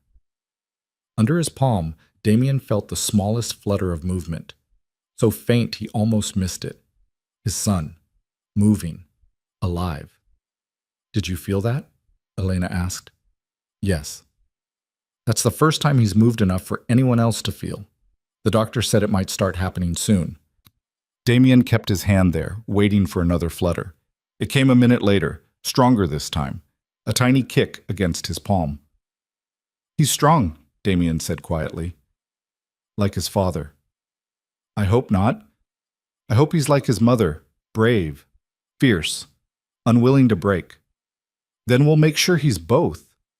Elena covered Damien's hand with her own. Strong and brave. Fierce and merciful. Everything we wish we'd been from the start. They sat like that for a long time, hands linked over their son, imagining the future, hoping they could be better than their past. The changes happened slowly. Damien started delegating more at work, handing off the dangerous operations to trusted lieutenants while he focused on the legitimate businesses. He still had enemies, still had to make hard choices. But he started choosing differently, started asking himself what kind of world he wanted his son to grow up in. Some people didn't like it. Salvatore called him weak. Some of the younger soldiers grumbled that Damien had lost his edge. But others, the ones who'd been with him longest, saw it differently, saw a man trying to build something that could last beyond the next betrayal or power play.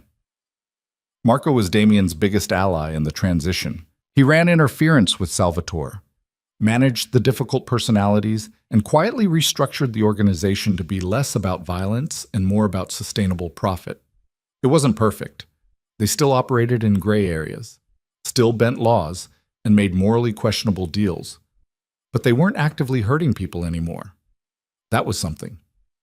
Elena noticed. She didn't say much, still keeping her emotional distance, still sleeping in the guest room, but Damien caught her watching him sometimes with something that looked almost like approval. You fired Vincent, she said one evening. Damien looked up from his laptop. How did you know? Mrs. Chen heard it from her nephew, who works at the compound. She said Vincent was running protection rackets in the neighborhood, threatening small businesses. He was. I told him to stop. He didn't, so he's out. And you didn't kill him. I broke 3 of his ribs and exiled him to the West Coast. Close enough. Elena shook her head, but she was smiling. Progress. Sort of. I'm working on it. I can see that. She sat down across from him. I've been thinking. About? About us. About this arrangement. About how long we keep living like polite roommates instead of married people. Damien's heart kicked. What are you saying? I'm saying... Elena paused, choosing her words carefully. I'm saying I see you trying, really trying, and I think maybe it's time I tried too. Tried to let you back in, just a little. You don't have to. I know I don't, but I want to. Not because I've forgiven everything, not because the past doesn't matter, but because I'm tired of being angry, tired of holding on to hurt like it's the only thing keeping me safe. Damien closed his laptop and gave her his full attention. What do you need from me? Patience, time, and maybe... She hesitated. Maybe you could move some of your things into the guest room. You want me closer?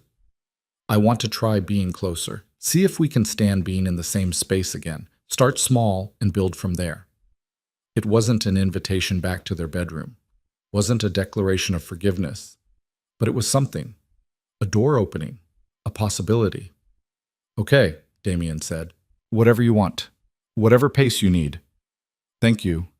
Elena stood. I'm going to bed. It's late. Elena.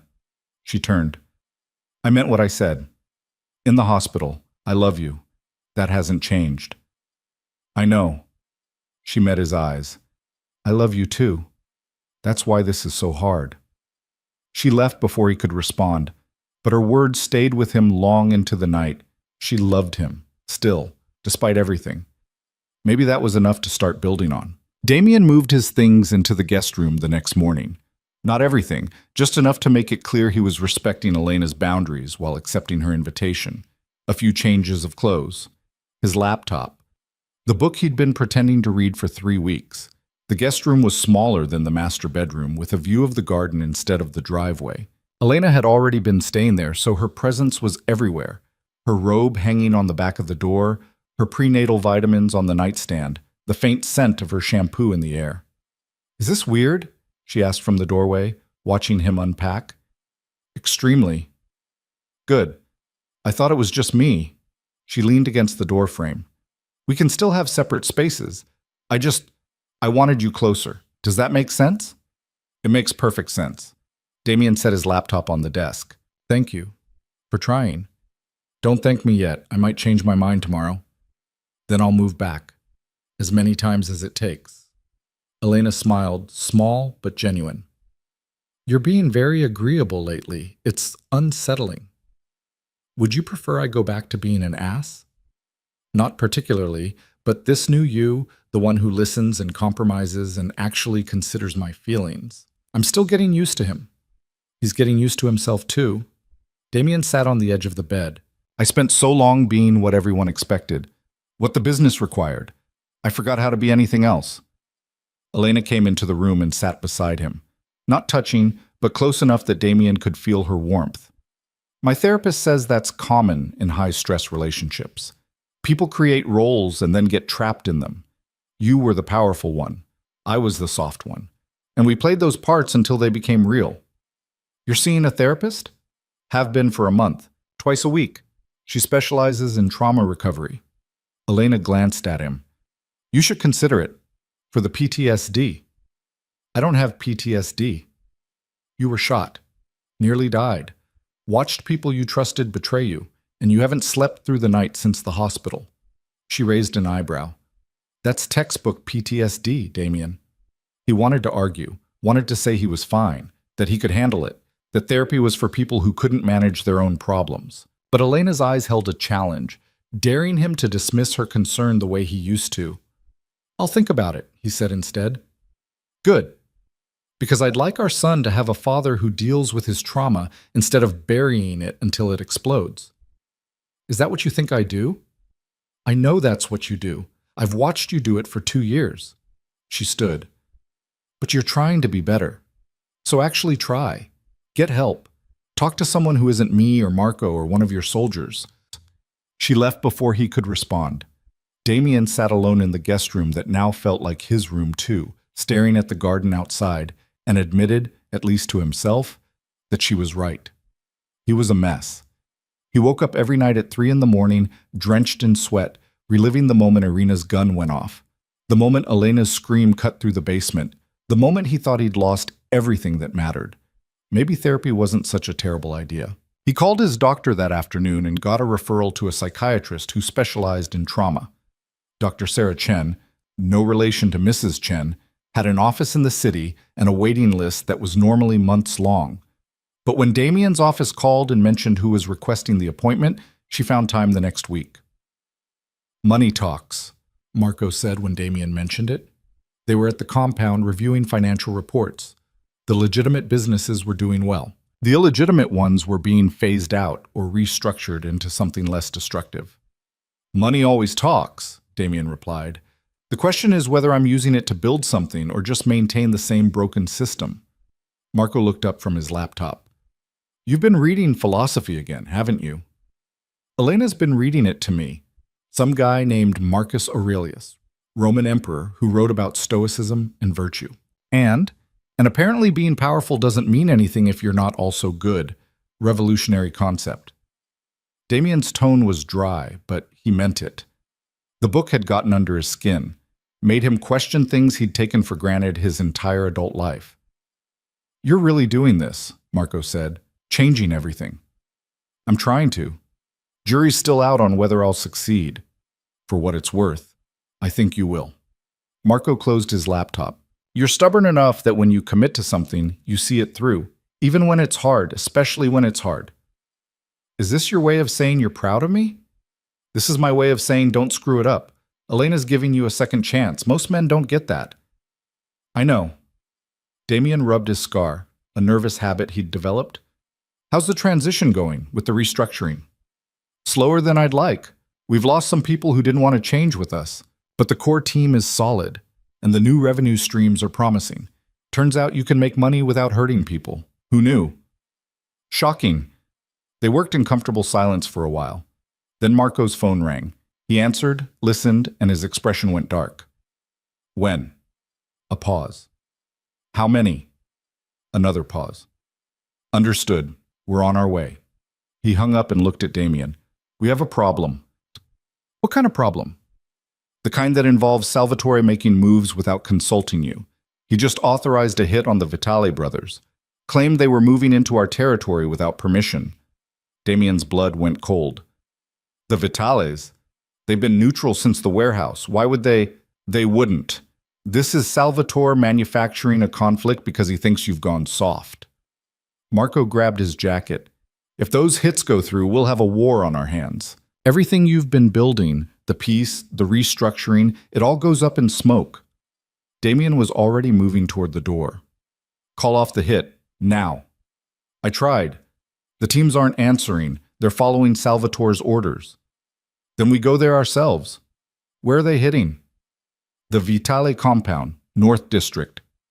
They took 3 cars and drove at speeds that would have gotten them arrested if any cop had been stupid enough to try. Damien called Elena from the car. I have to handle something, he said when she answered. Business. I'll be back as soon as I can. What kind of business? Her voice was sharp. She knew what business meant in his world. The kind where I'm trying to stop a war. Silence. Then, be careful. I will. Damien. She paused. Come home. Whatever happens, just come home. I promise. He hung up before the tightness in his chest could turn into something he couldn't control. Elena had never told him to come home before. Had never implied that home was a place she wanted him to return to. It meant something. He just had to survive long enough to figure out what. They reached the Vitale compound 20 minutes later. The place was a fortress, high walls, armed guards, security that rivaled Damien's own setup. But Damien wasn't there to breach it. He was there to stop his own people from trying. He found Salvatore's team staged in an abandoned warehouse across the street. 4 men, heavily armed, waiting for the signal. When Damien walked in with Marco and 6 of his own soldiers, the team leader, a guy named Bruno who'd been with the family for 15 years, looked genuinely confused. "Boss, what are you doing here?" "Stopping this." Damien crossed his arms. "Stand down, all of you. We have orders. From Salvatore. I'm countermanding them. The Vitales are not a threat. This hit is off." Bruno hesitated. "Sir, with respect, Salvatore said you'd try to stop us. Said you'd lost your nerve. He told us to proceed regardless of your objections." "Then Salvatore is overstepping his authority." Damien's voice dropped to something dangerous. "I'm the head of this family, not him, and I'm telling you to stand down. Are we clear?" The other men exchanged glances. The loyalty was fracturing right in front of Damien. Half of them looked ready to follow his orders. The other half looked like they'd rather follow Salvatore's. "We can't just walk away," one of them said. "Salvatore will have our heads." "Then you tell Salvatore that I'll have his head if this hit proceeds." Damien pulled out his phone. "I'm calling Angelo Vitale right now. I'm telling him there's been a misunderstanding, and then I'm going to deal with my uncle. But this," he gestured at their weapons, "stops now." Bruno looked at his team, then back at Damien. Finally, he lowered his weapon. "All right, we stand down, but you need to handle Salvatore. Because this is just the beginning if you don't." "I know." Damien made the call. Angelo Vitale answered on the second ring, already suspicious. "Moretti, to what do I owe this unexpected call?" "There's a team outside your compound. They were about to make a move on you and your brother. I'm calling them off." "Generous of you, especially since you were presumably the one who sent them." "I didn't. My uncle did, without my knowledge or approval." There was a long pause. "Your house is divided." "It's being sorted. See that it is. Because if one of your people so much as scratches my car, divided house or not, I'm coming for you." Angelo's voice hardened. "We had peace, Moretti. I respected what you did at that meeting, breaking Raphael, showing restraint with your cousin. I thought you were different from your father. Don't prove me wrong." "You have my word." "This ends here. Your word better be worth something." The line went dead. Damien pocketed his phone and looked at Marco.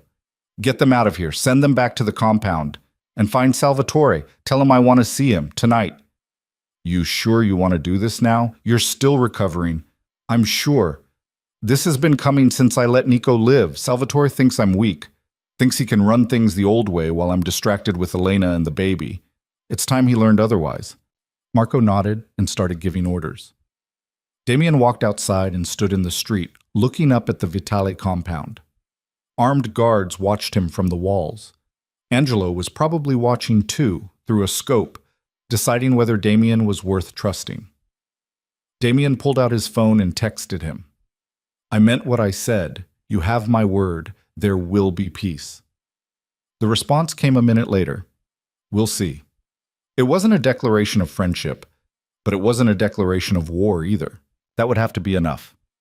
Damien found Salvatore at the old family restaurant, a place his father had owned, where the family had held meetings for 3 generations. His uncle sat at a table in the back, a glass of whiskey in front of him, looking completely untroubled by the fact that his unauthorized hit had just been called off. "Nephew," Salvatore gestured to the chair across from him. "Sit, have a drink." "I'm not here for drinks." But Damien sat anyway. Marco and 2 others stood by the door, ready but not threatening. "Of course not. You're here to lecture me about overstepping, about making moves without your approval." Salvatore sipped his whiskey. "Save your breath. I don't need your approval." "Yes, you do. I'm the head of this family. You're a figurehead, a boy playing at being his father while the real work happens around you." Damien kept his voice level. "The real work of what? Starting wars we don't need? Threatening allies because you're bored?" "Allies?" Salvatore laughed. "The Vitales are snakes. Always have been. They were waiting for you to show weakness so they could strike. I was being proactive. You were being paranoid. And wrong. I spoke to Angelo. He had no plans to move against us." "Of course he'd say that. You think he'd admit it? I think you're seeing threats that don't exist because you can't accept that maybe, just maybe, violence isn't always the answer. Damien leaned forward. I'm changing how we operate, making us legitimate, sustainable, but I can't do that if you're starting fires behind my back. Salvatore set down his glass. You want to go legitimate? Fine. Sell the company, walk away. Retire to your estate with your pretty wife and your baby, and live a quiet life. But don't pretend you can have it both ways. Don't pretend you can clean the blood off your hands while still running an empire built on violence. I'm not pretending anything. I know what we are, what we've done. But I also know we can choose to be different going forward. Different how? By letting traitors live? By making peace with rivals who'd kill us if they had the chance? By turning your back on everything your father built? My father built an empire that got him killed at 52, murdered in his own home because he made too many enemies and trusted the wrong people. Damien's voice was hard now. If that's the legacy you want me to follow, then you're not the ally I thought you were. Salvatore's eyes narrowed. Careful, boy. I'm not a boy. I'm the man who nearly died protecting his family, while you sat in your house drinking whiskey and criticizing my choices. Damien stood. You're done making decisions for this family. You're done authorizing hits or moves or anything else without my explicit approval. If you can't live with that, there's the door. You're kicking me out? I'm giving you a choice. Work with me. Support the changes I'm making. Or leave. Find another family to advise. But you don't get to undermine me anymore. Salvatore stood slowly. He was older than Damien by 30 years, but still dangerous. Still someone who'd killed more men than Damien had met. You think you can just dismiss me? I was running this family when you were in diapers, and I'm running it now. Make your choice. For a long moment, Salvatore just stared at him. Damien could see the calculation happening, whether it was worth fighting, whether Damien actually had the stomach to follow through. Fine, Salvatore said finally. I'll stay, but don't come crying to me when your peace falls apart and you realize I was right. If that happens, you'll be the first to know. Damien turned to leave, then paused. And uncle, if you ever authorize another hit without my approval, family or not, we're done, permanently. He walked out before Salvatore could respond. In the car, Marco let out a breath he'd been holding. That went better than I expected. He'll test me again, probably soon. But you held your ground. That matters. Damien leaned his head back against the seat. I'm tired, Marco. Tired of fighting. Tired of proving myself. I just want... He couldn't finish. The word stuck. You want to go home to your wife? Yeah. Then let's get you there. They drove back to the estate in silence. It was past midnight when Damien walked through the front door. He expected the house to be dark, Elena to be asleep. Instead, she was sitting in the living room, a book in her lap, waiting. Hi, he said. Hi. She set the book aside. You're in one piece. More or less. What happened? Damien told her. About Salvatore's unauthorized hit, about calling it off, about the confrontation at the restaurant. Elena listened without interrupting, her hands folded over her stomach. You stood up to him, she said when he finished. I had to. No. You chose to. There's a difference. She stood and crossed to him. You could have let it happen. Could have told yourself it wasn't your problem, but you didn't. You stopped it. I'm trying to be different. I know, I can see it. Elena reached up and touched his face, the first time she'd initiated contact in months. I'm proud of you. Something in Damien's chest cracked open. You are? Yes? It's hard, changing who you are. Standing up to people you've known your whole life. But you're doing it anyway. For us. For our son. That takes courage. Damien caught her hand and pressed it to his cheek. I don't feel courageous. I feel terrified I'm going to fail. That I'll slip back into old patterns and destroy everything we're building. Then don't slip. Keep choosing better. Keep choosing us. I will. I promise. Elena stepped closer, close enough that Damien could feel her warmth, smell the faint scent of her soap. I want to try something. What? Sleeping in the same room. Actually in the same room, not separate beds or separate spaces. Together. Damien's heart kicked. Are you sure? No, but I want to try anyway. She smiled, tentative, hopeful. I miss falling asleep next to you. I miss waking up and knowing you're there. I'm not saying everything's fixed. I'm not saying I trust you completely, but I'm saying maybe we can start rebuilding that. Slowly. Together. Okay. Damien pulled her into his arms, carefully like she might break. Whatever you need. Whatever pace works for you. Elena hugged him back. Just be patient with me. Some days will be harder than others. Some nights I'll probably wake up panicking and push you away, but I'm trying. That's all I can ask for. They stood like that for a long time, holding each other in the quiet house, two broken people trying to figure out how to be whole. The next 3 months were the hardest and best of Damien's life. Elena's pregnancy progressed. Her stomach grew round and obvious. The baby kicked constantly, especially at night, when Damien would put his hand on her belly and feel his son moving. They fell into a routine. Breakfast together. Damien handling business. Less than before. Delegated more carefully. Elena working on the nursery, reading parenting books, nesting in ways that made Damien's chest ache with how normal it felt. At night, they'd lie in bed and talk. About the baby. About their fears. About their plans. Elena told him about her nightmares. Still frequent, still vivid. Damien told her about his therapy sessions with Dr. Chen, about learning to process trauma instead of burying it. She says I have control issues, Damien said one night. Elena laughed. No, really, I'm shocked. I'm serious. She says I try to control everything because I'm scared of being vulnerable. She's right. I know she's right. That's the annoying part. Damien rolled onto his side to face Elena. But I'm working on it. Learning to let go. Delegate. Trust other people to handle things. How's that going? Terribly. I hate it. But you're doing it anyway. Because the alternative is being the same person I was before. And that person almost got us both killed. Damien reached out and rested his hand on Elena's stomach. The baby kicked immediately, like he recognized his father's touch. I want to be better for him. Show him that men can be strong without being violent, powerful without being cruel. Then show him. Elena covered his hand with hers. Every day, every choice. That's how you become that person. The baby kicked again, harder this time. Elena winced. Is he hurting you? He's active. There's a difference. She shifted, trying to get comfortable. The doctor says he's positioned head down now, getting ready. We still have 2 months. Tell that to him. He's already practicing his exit strategy. Damien smiled.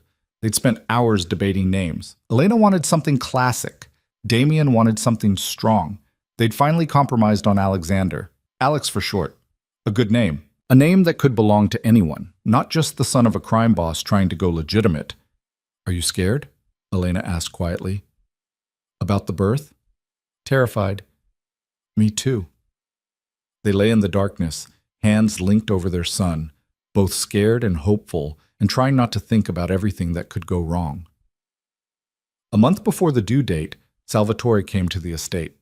He'd been quiet since their confrontation, no unauthorized moves, no attempts to undermine Damien's authority. But he'd also kept his distance. So when he showed up unannounced, Damien knew something was wrong. They sat in the study. Elena was upstairs resting, doctor's orders after a scare with her blood pressure. Salvatore looked older than Damien remembered, tired. I came to apologize, he said without preamble. Damien blinked. You what? I apologize. For the Vitale situation. For undermining you. For... He paused. For not trusting that you knew what you were doing. What brought this on? I've been thinking about your father, about the choices he made. Salvatore stared into his drink. He was my brother. I loved him. But he was wrong about a lot of things. He thought power meant never showing weakness, never admitting mistakes, and it got him killed. I know. You're different. You admit when you're wrong. You change course when you need to. You choose your family over your pride. Salvatore met Damien's eyes. That's not weakness. That's strength, and I was too stubborn to see it. Damien didn't know what to say. Salvatore Moretti didn't apologize, didn't admit error, didn't show vulnerability. Thank you, Damien said finally. That means That means a lot. I also wanted to say, I'm proud of you, of what you're building. It won't be easy. There will be people who see your mercy as an opening, but if anyone can make it work, it's you. I hope you're right. I am. Salvatore stood. Now go. Be with your wife. She's probably wondering where you are. Damien found Elena in the nursery, folding tiny clothes. She'd painted the walls a soft gray blue, bought furniture that cost more than a car, made the room into something warm and safe. Everything okay? She asked when he came in. Salvatore apologized. Elena's eyebrows rose. Seriously? I'm as shocked as you are. Maybe people can change after all. Maybe. Damien sat in the rocking chair they'd bought. How are you feeling? Huge.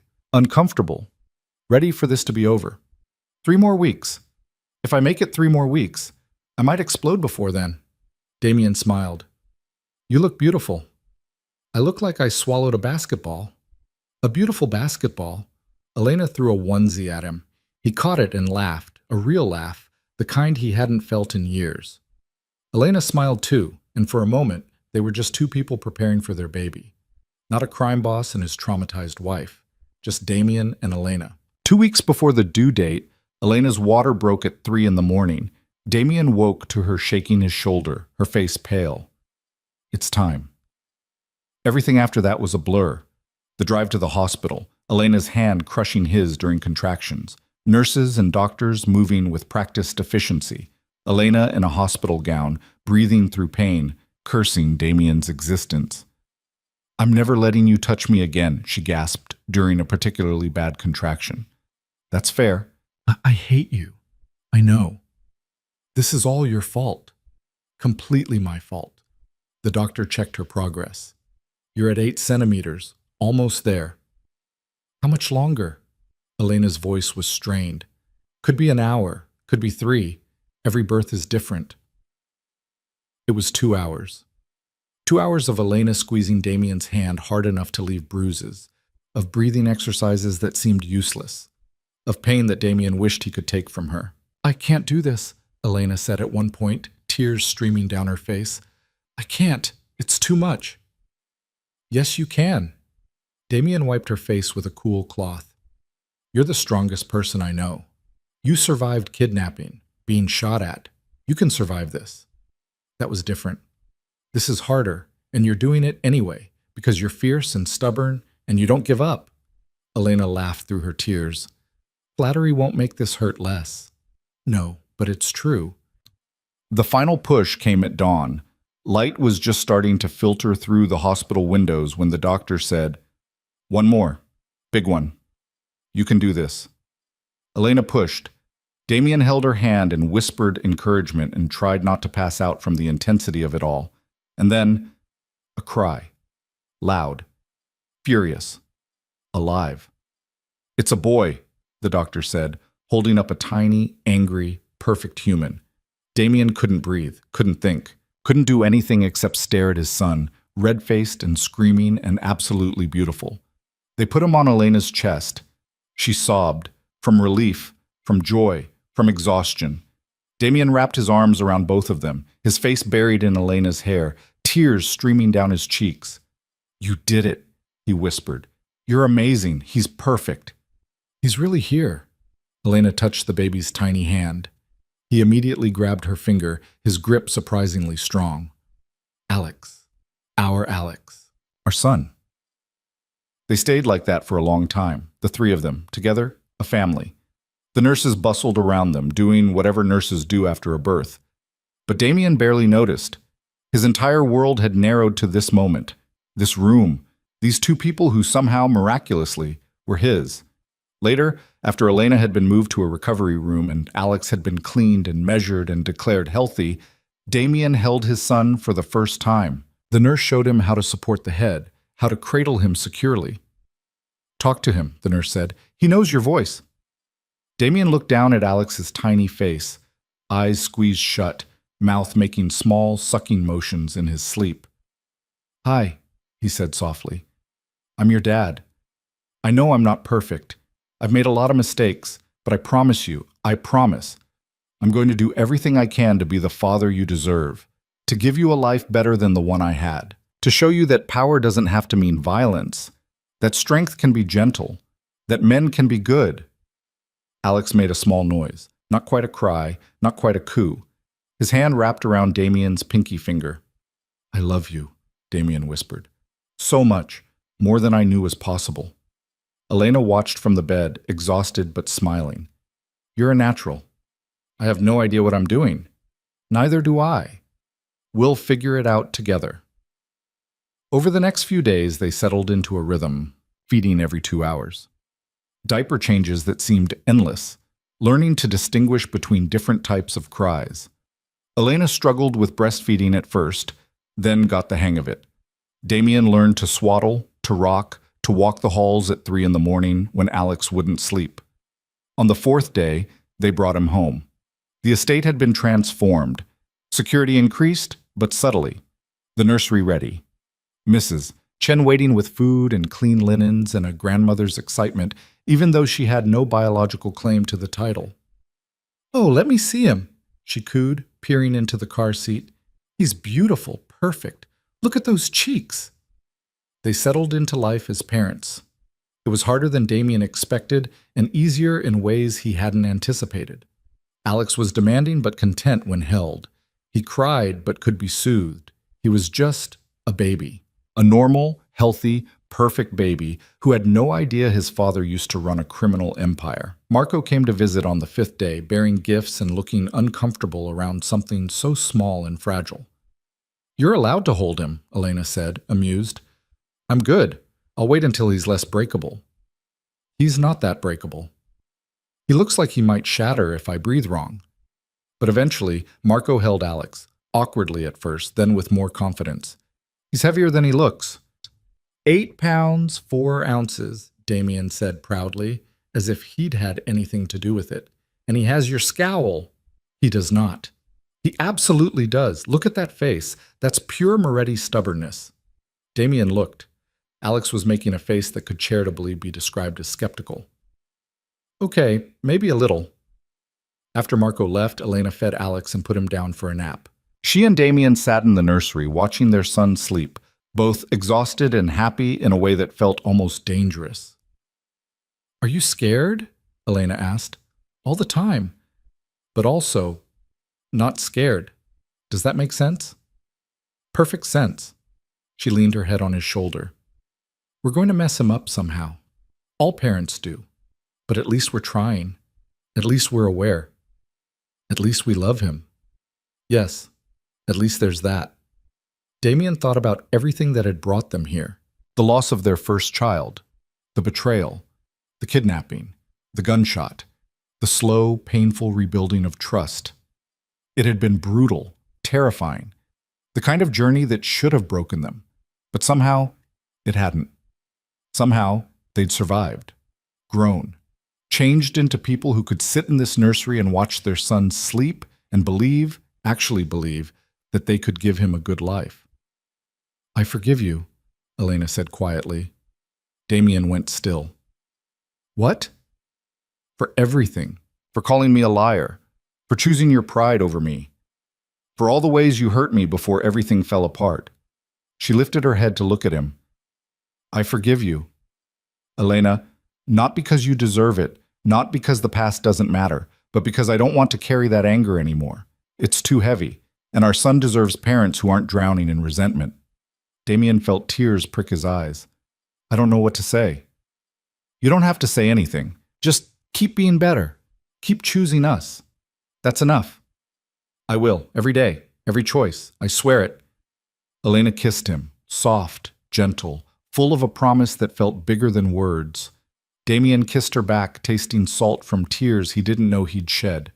In his crib, Alex slept on, oblivious to the weight of the moment, to the history his parents carried, to the future they were trying to build. 6 months passed. Alex grew, from a tiny newborn to a baby who smiled and laughed and grabbed everything in reach. He had Damien's dark hair and Elena's eyes. He was curious and stubborn and absolutely fearless. Damien's business continued its transformation. More legitimate ventures, fewer shady deals. It wasn't perfect. They still operated in gray areas, still had connections to the old world, but it was better. Sustainable. Something Damien could be proud of instead of ashamed. Elena went back to work, part-time at first, then more as she felt ready. She'd been a journalist before marrying Damien, investigative work that had actually brought them together when she'd been researching his family. Now she freelanced, wrote pieces about corruption and justice, used her platform to make the world slightly better. They fought sometimes, about Damien working too much, about Elena pushing herself too hard, about how to handle Salvatore's occasional relapses into old patterns. But they fought productively, without cruelty, and always made up before bed. On Alex's first birthday, they threw a party at the estate. Small, just family and close friends. Marco brought a massive toy truck that Alex immediately tried to eat. Mrs. Chen made enough food to feed an army. Salvatore gave a surprisingly touching toast about family and second chances. Later, after everyone had gone home and Alex was asleep, Damien and Elena sat in the garden. The same garden where Damien had once sat alone, drinking himself numb, convinced he'd lost everything that mattered. "A year ago, I thought we were finished," Elena said. "I thought there was no way back from what happened." "So did I. But we made it. We actually made it." Damien pulled her close. "We did more than make it. We built something better than what we had before." "You built something better. You chose to change." "We both did. You chose to give me another chance, to forgive me. That took more courage than anything I did." Elena smiled against his chest. "We can argue about who was braver later. Right now, I just want to sit here and be grateful." "For what?" "For this. For us. For our son sleeping upstairs. For the fact that you came home every day this year. That you kept your promises. That we're actually happy." Damien kissed the top of her head. "I love you. More than I can say. More than I deserve." "You do deserve it. You earned it. Every day. Every choice." Elena looked up at him. "I love you too. The real you. Not the version you thought you had to be, but the man who rocks our son at 3 a.m, who cries at sappy movies, who's trying so hard to be good even when it's easier to be dangerous. I'm still dangerous. I know. But you're dangerous in the right ways now. Dangerous to people who threaten our family, not to the family itself." They sat in comfortable silence, watching the stars, listening to the sounds of the night. Inside, Alex would wake up soon, demanding a bottle or a cuddle, or just to know his parents were near. And they'd go to him, together, the way they'd been doing everything lately. It wasn't the ending Damien had imagined when this all started. It wasn't neat or perfect or wrapped up with a bow. There were still threats out there, still people who wanted what he had or wanted revenge for past wrongs. Life would keep being complicated and messy and hard. But he had Elena. He had Alex. He had a family worth protecting, worth changing for, worth being better for. And in his world, in their world, that was everything. Damien pulled Elena closer, pressed his face into her hair, and made a silent promise to the universe. He would keep choosing better, keep building something good, keep being the man his wife and son needed. Not because it was easy, not because he'd figured it all out, but because love, real love, the kind that survived betrayal and trauma and nearly dying, demanded nothing less than everything. And Damien Moretti was finally ready to give it.